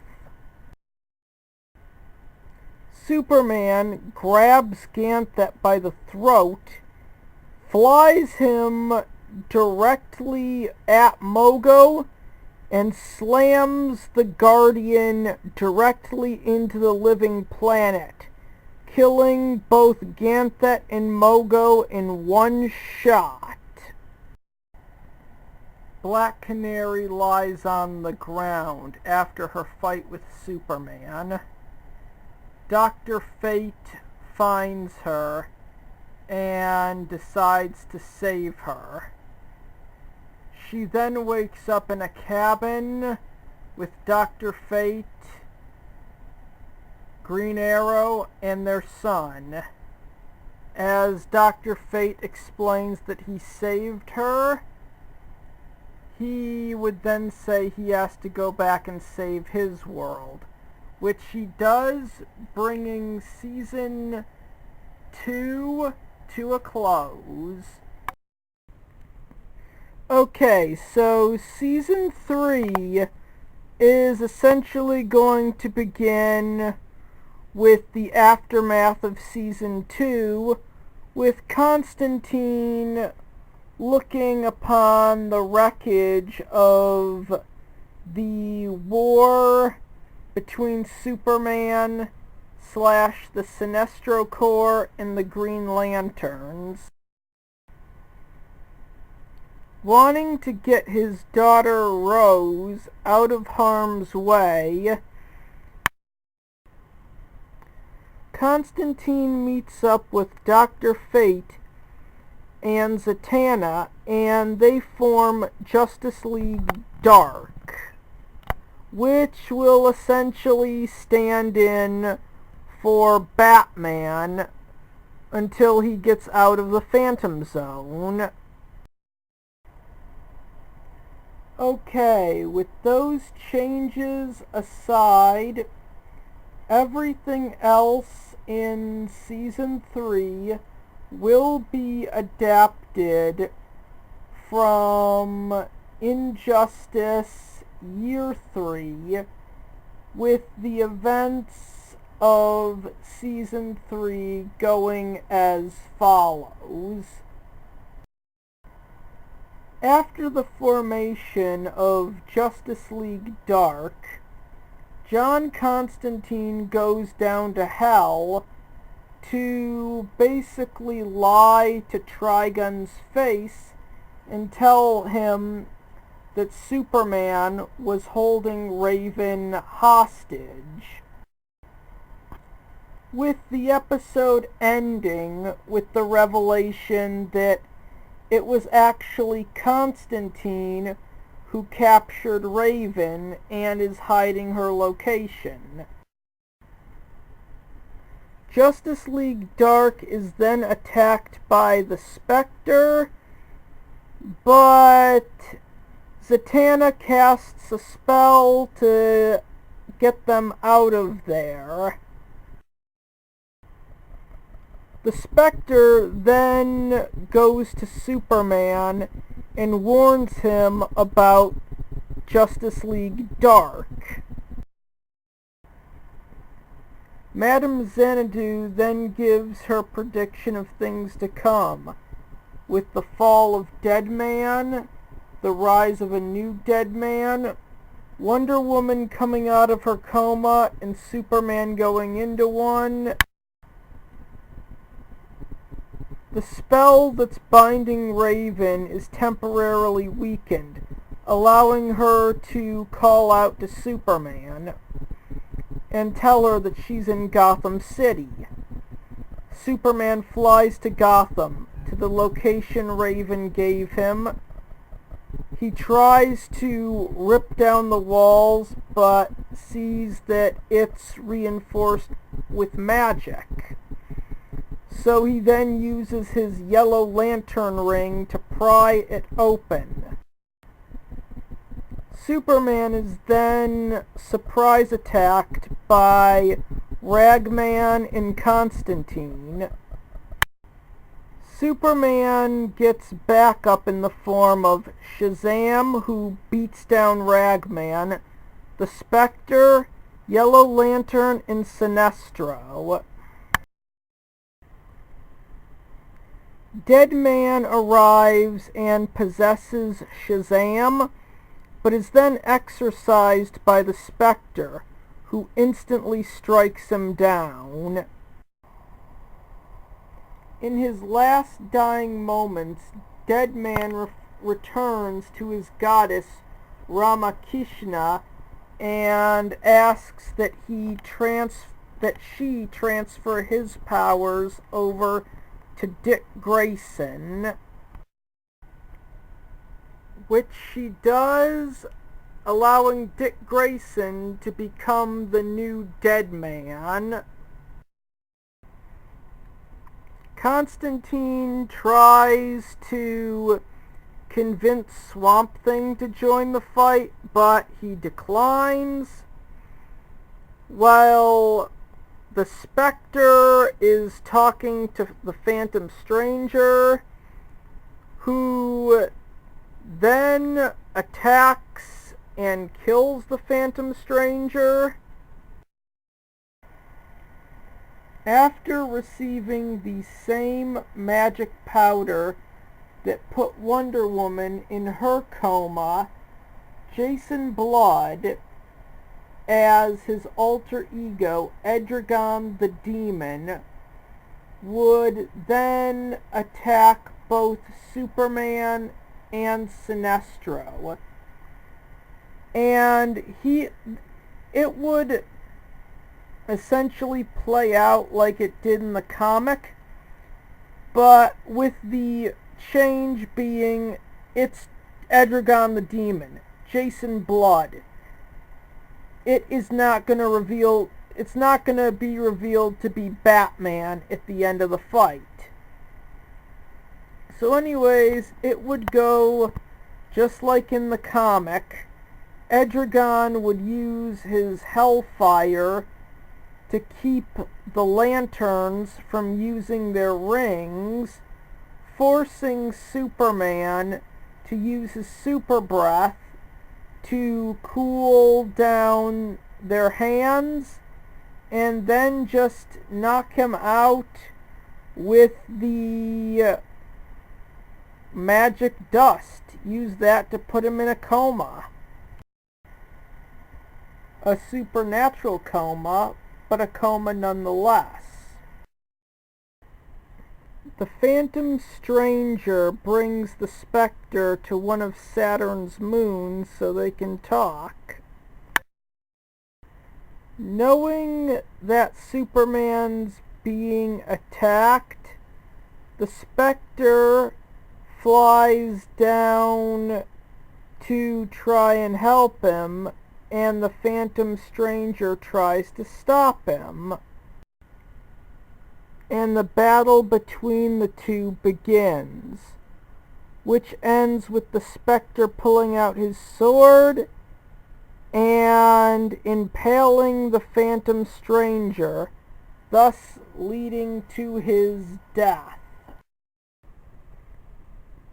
The next episode following that event would be an adaptation of Injustice Year 3, Issue 7. After having become the new dead man, Dick Grayson flies through the skies of Gotham City and investigates Arkham Asylum and finds Jim Corrigan, the Spectre's alter ego, locked up in Arkham Asylum, laughing hysterically. Ares produces a cure and wakes Wonder Woman out of her coma. Wonder Woman returns to the Justice League to see Superman in the same coma. Then when she sees the yellow lantern ring on Superman's finger, she instantly attacks Sinestro, assuming he did something to Superman. A fight between Sinestro and Wonder Woman breaks out, but then Superman, having been awoken by Ares, stops the fight. Wonder Woman demands that Superman hand over the Yellow Lantern ring, saying that fear is not what they stand for.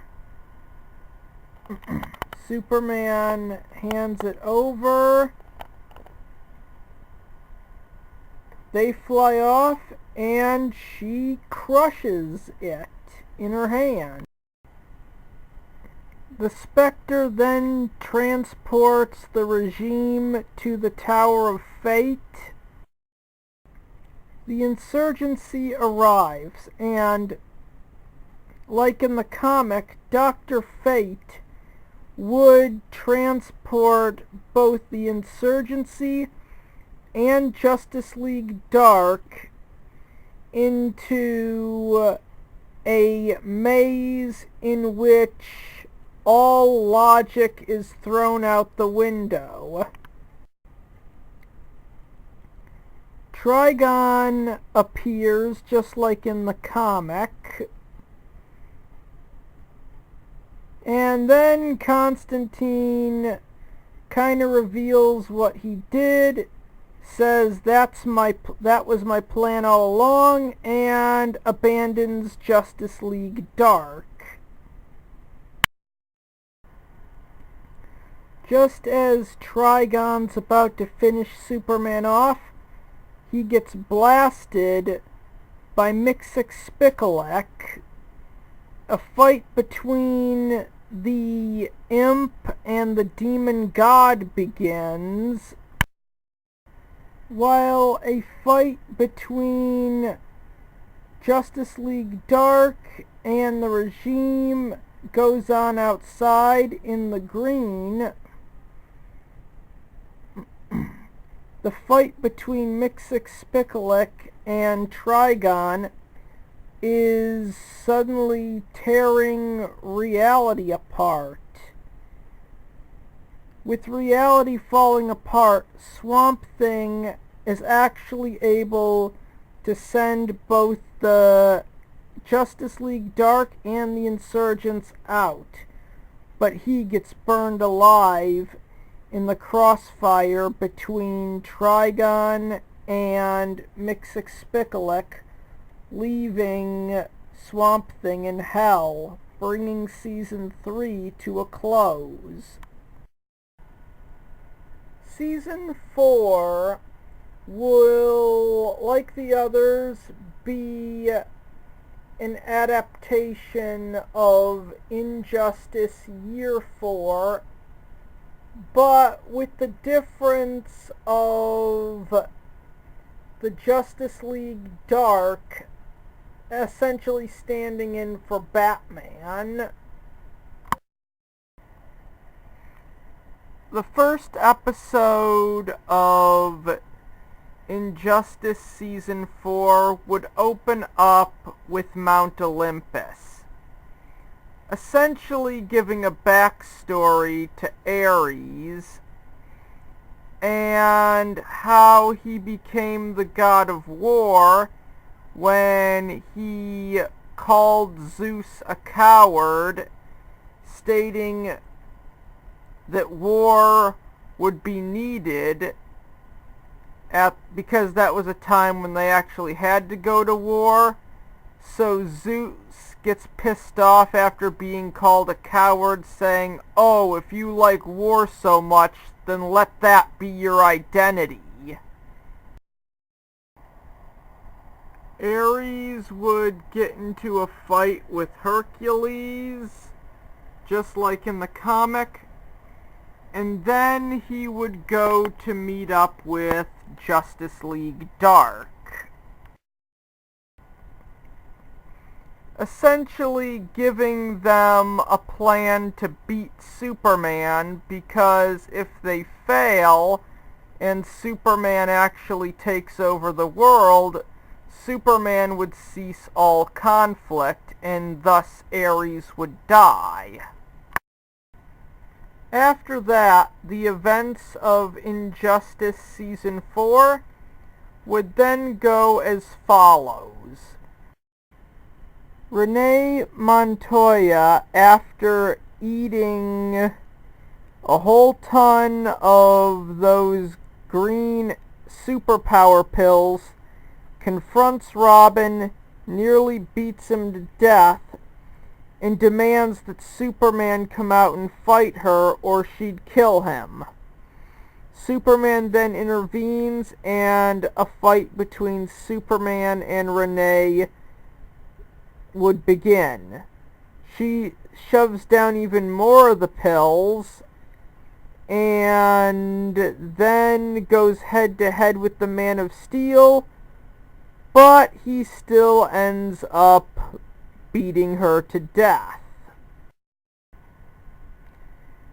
Ares and Hera try to convince Zeus to step down to the mortal plane and do something about Superman. But at this point in the season, Zeus would not want to do anything about this situation. Lex Luthor operates on Barbara Gordon, allowing her to reclaim the mantle of Batgirl. Zeus sends the army of the Amazons to bring down Superman. But then the regime shows up. Wonder Woman would then suggest trial by combat to Hermes. Ares then pops in and informs Wonder Woman that she'd be fighting on the side of the insurgency.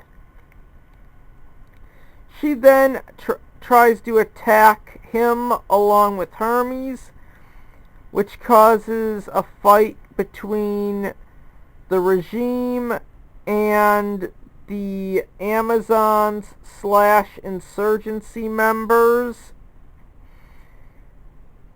But then Zeus shows up, and Hera tells her if she refuses, then Wonder Woman's mother would pay with her life. The fight between Superman and Wonder Woman begins. They both get in decent blows, but it's obvious Superman is letting her win, which she then almost does, until Sinestro blasts her in the back, telling Superman that he shouldn't have let his guard down, fear is his friend, and that showing weakness like this could cause a lot of bad things in the future. This causes Hermes to order the Amazonian army to attack. We get a Hermes versus Flash fight. Then a good chunk of the gods from Mount Olympus appear and deliver Superman an ultimatum. Give up or die. Superman doesn't respond, and a fight between him and Hercules breaks out. But when Hercules tells Wonder Woman that she fights for them, she teams up with Superman to help beat down her half-brother. Shazam joins in the fight in beating down Hercules, but then suddenly his powers are stripped away as he's reduced down to Billy Batson. Zeus appears, and Billy tries to transform into Shazam, but it doesn't work. When asking how this is possible, Zeus reveals that he actually could stop Billy's transformation because, well, in this version I would change a few things. I would say because Hercules is part of Shazam's transformation, and Hercules is the son of Zeus, that Zeus can interfere and stop Billy from becoming Shazam. Then he would say he's not going to allow Shazam to use the power of his most powerful son to hurt any of his other children. And he just grabs Billy right by the shirt and threatens Superman to surrender. Ironically enough, scared that Zeus would hurt Billy, Superman backs off.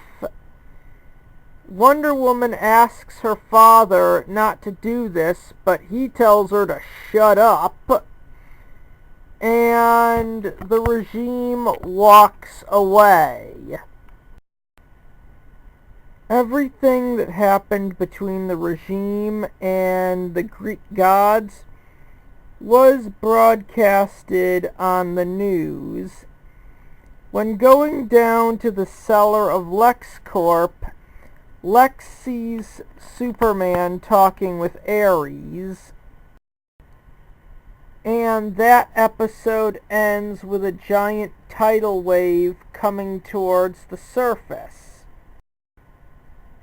The next episode would begin with Superman above the wave with Wonder Woman and Poseidon. In this episode, we'd have Poseidon fight both Aquaman and Mera. Highfather had been watching this all from New Genesis and comes to the conclusion that Ares isn't working alone. He's been working with Darkseid. The United Nations decide to fire nukes at Superman, Wonder Woman, Poseidon, and Aquaman, thinking it'll stop this war, bringing it to an end. But Superman and Wonder Woman catch the nukes and throw them into space. Superman then returns and demands that Hera tell Zeus to renounce his claim to the Earth. Zeus then tries to strike down Superman, but then, booming in from New Genesis, its Highfather himself. Zeus and Highfather have their little conversation outside of time, where he tells him that Ares had been working with Darkseid and that this is just one big trick. Zeus allows Billy Batson to turn back into Shazam. Superman grabs Ares, flies him to Apocalypse, then gets into a fight with Darkseid, but then he leaves Ares and Darkseid beaten on the floor of Darkseid's throne room, and then returns to the United Nations to tell him the regime is going nowhere. The final episode of Season 4 would be an adaptation of the Injustice Year 4 annual, but at the end, in the final scene, we'd see Lex Luthor running down a hallway and walk into a room, seeing an empty container and commenting on how the clone of Superman that he had made had just escaped. Okay, Season 5 would open with Batman in the Phantom Zone talking to General Zod,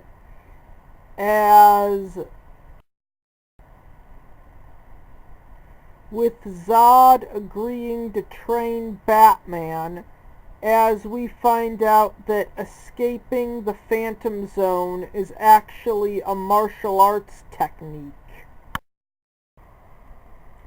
So anyways, Batman returns from the Phantom Zone.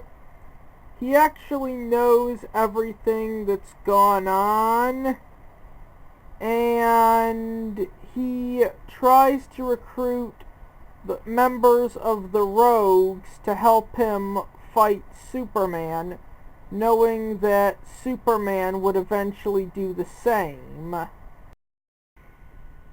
After the Flash and Superman had rounded up some of the villains that Plastic Man freed in the Season 4 finale, the events of Season 5 will go as such.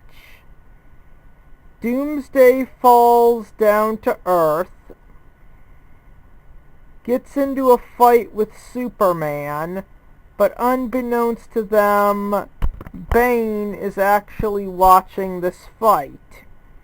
He jumps in to help Superman, and they knock out Doomsday. Wonder Woman shows up questioning why he's there, and Bane tells them that they have a common enemy in Batman. Thus, Superman allows Bane to join the regime. Bane then captures Catwoman to lure Batman out into a fight. Bane then fights a fake Batman, while Batgirl fights Killer Croc, beats him, and breaks Catwoman out. The real Batman shows up as Bane gets hit in the back by the Batmobile. We get a fight between the insurgency and the regime that goes nowhere. Selina tells Bruce that she can't do this anymore, and she leaves. Hawkman comes for his wife Shaira, aka Hawkwoman, but this causes a fight to break out between Hawkman and the regime, which ends with Hawkman eating his teeth along with the pavement. In Smallville, Kansas, the holiday Clark Kent Day, which has its first celebration, becomes the target of a terrorist attack led by the Rogues, which is seen by Bizarro, who then kills them, believing himself to be the real Superman. Solomon Grundy is on a rampage. Superman flies in to fight him. Superman encounters Bizarro, who thinks he's a fake Superman. A three-way fight between Superman, Bizarro, and Solomon Grundy begins. Yellow Lantern joins the fight. Yellow Lantern launches an attack that kills Solomon Grundy, but Bizarro is able to fly off.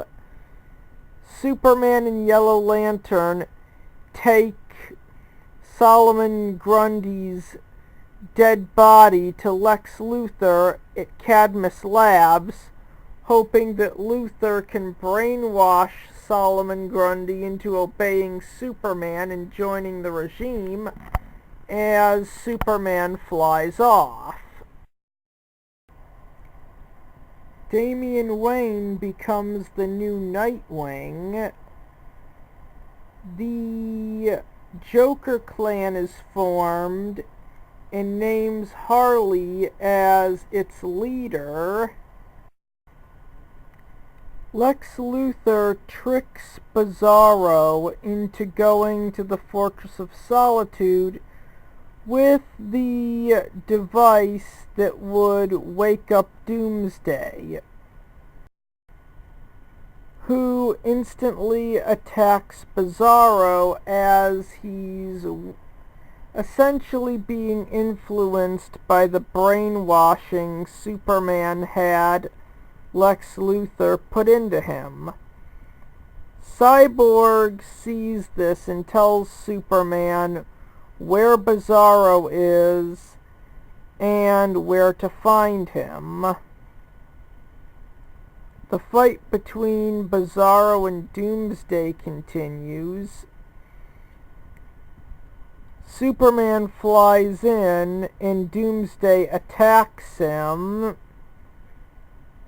Lex Luthor sends the Flash to help Superman, knowing that he doesn't have to do anything, just sit back and watch Doomsday beat Superman to death, but he can't bring himself to do it. And Doomsday ends up killing Bizarro, even though Superman said he wanted him alive. Superman has Victor Zsasz kill Alfred in an attempt to lure Batman out, which it does, and Batman beats the crap out of Victor Zsasz. For the first time, Damian appears as the new Nightwing, fights Batman, but Batman defeats him easily. Then Superman appears, and we get a Batman versus Superman fight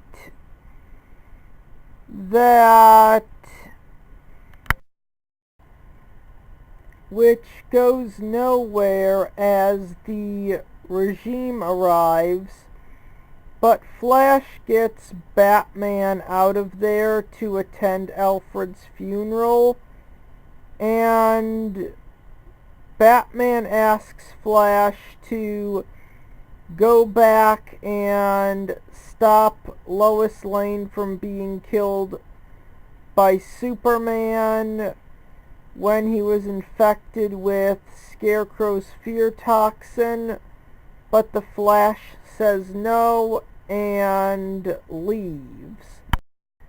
But then Flash kind of gets a taste of his own medicine when he finds out that his girlfriend Iris is part of a small group that stood up to the regime, and he ends up arresting them for it.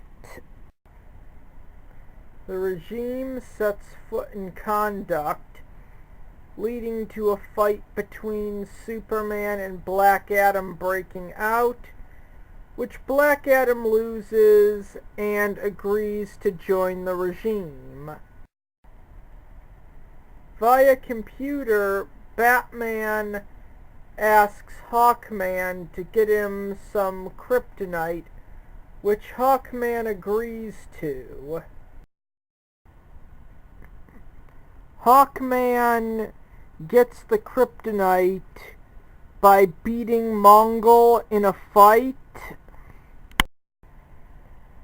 Batman, Batgirl, and Batwoman capture Cyborg. Well, at the exact same time, Hawkman arrives with the kryptonite, having infused it with his nth metal mace, and confronts Superman.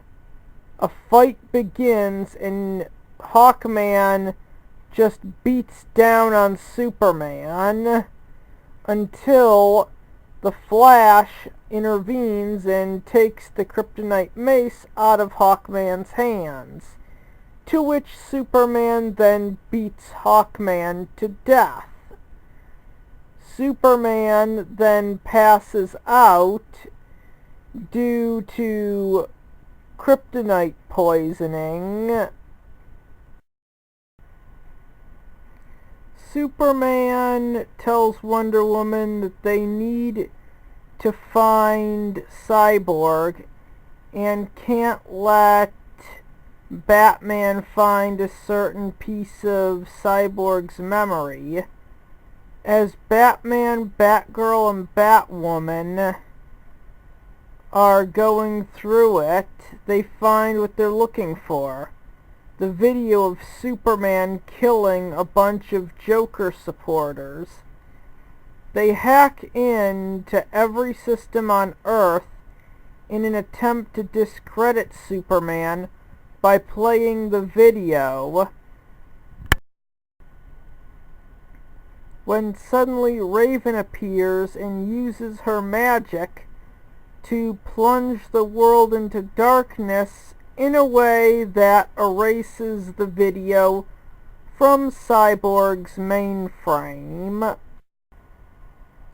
Knowing that something outside of technology is blocking the signal, which Batman figures out it's magic, Batman, Batgirl, and Batwoman leave the abandoned LexCorp tower, and then the Flash arrives to pick Cyborg up, taking him back to the regime's base. Batman and Luthor then devise the plan to bring a Justice League from a parallel Earth here to help them in their war against the regime. Batman hires Deathstroke to come out of retirement for one last solo mission in which Deathstroke is captured by Metamorpho and handed over to the regime, where Raven and Cyborg torture him. Superman eventually does find out through Catwoman what Batman is doing, so he flies in prepared to stop it. but Batwoman is about to trigger it, and Superman blasts her with his heat vision, killing her, but she pressed the button, and it separated everyone, bringing season 5 of Injustice to a close, but at the same time leading into the events of Injustice the movie. And yes, there would be a sequel to Injustice the movie, adapting the storyline of Injustice 2.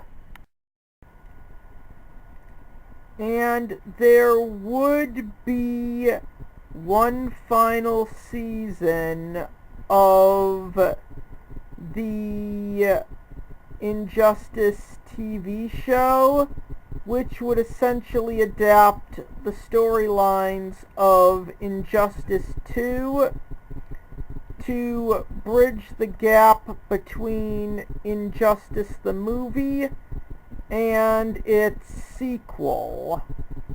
And that's where this hypothetical superhero film franchise would end, or at least for now. And that's it. That's the list of the top 10 elseworlds storylines that I would like to see get adapted into actual movies. I don't know if Warner Brothers would do this, but it would be pretty awesome if they did. And if you like this video, feel free to like, comment, subscribe, add this video to your favorites, and if you agree with my opinions, feel free to tell me. And if you have some opinions of your own, feel free to just leave them in the comments section, or tell me what elseworlds storylines you would want to see made into movies. But either way, this was my top 10 list of elseworlds storylines that I'd like to see made into movies.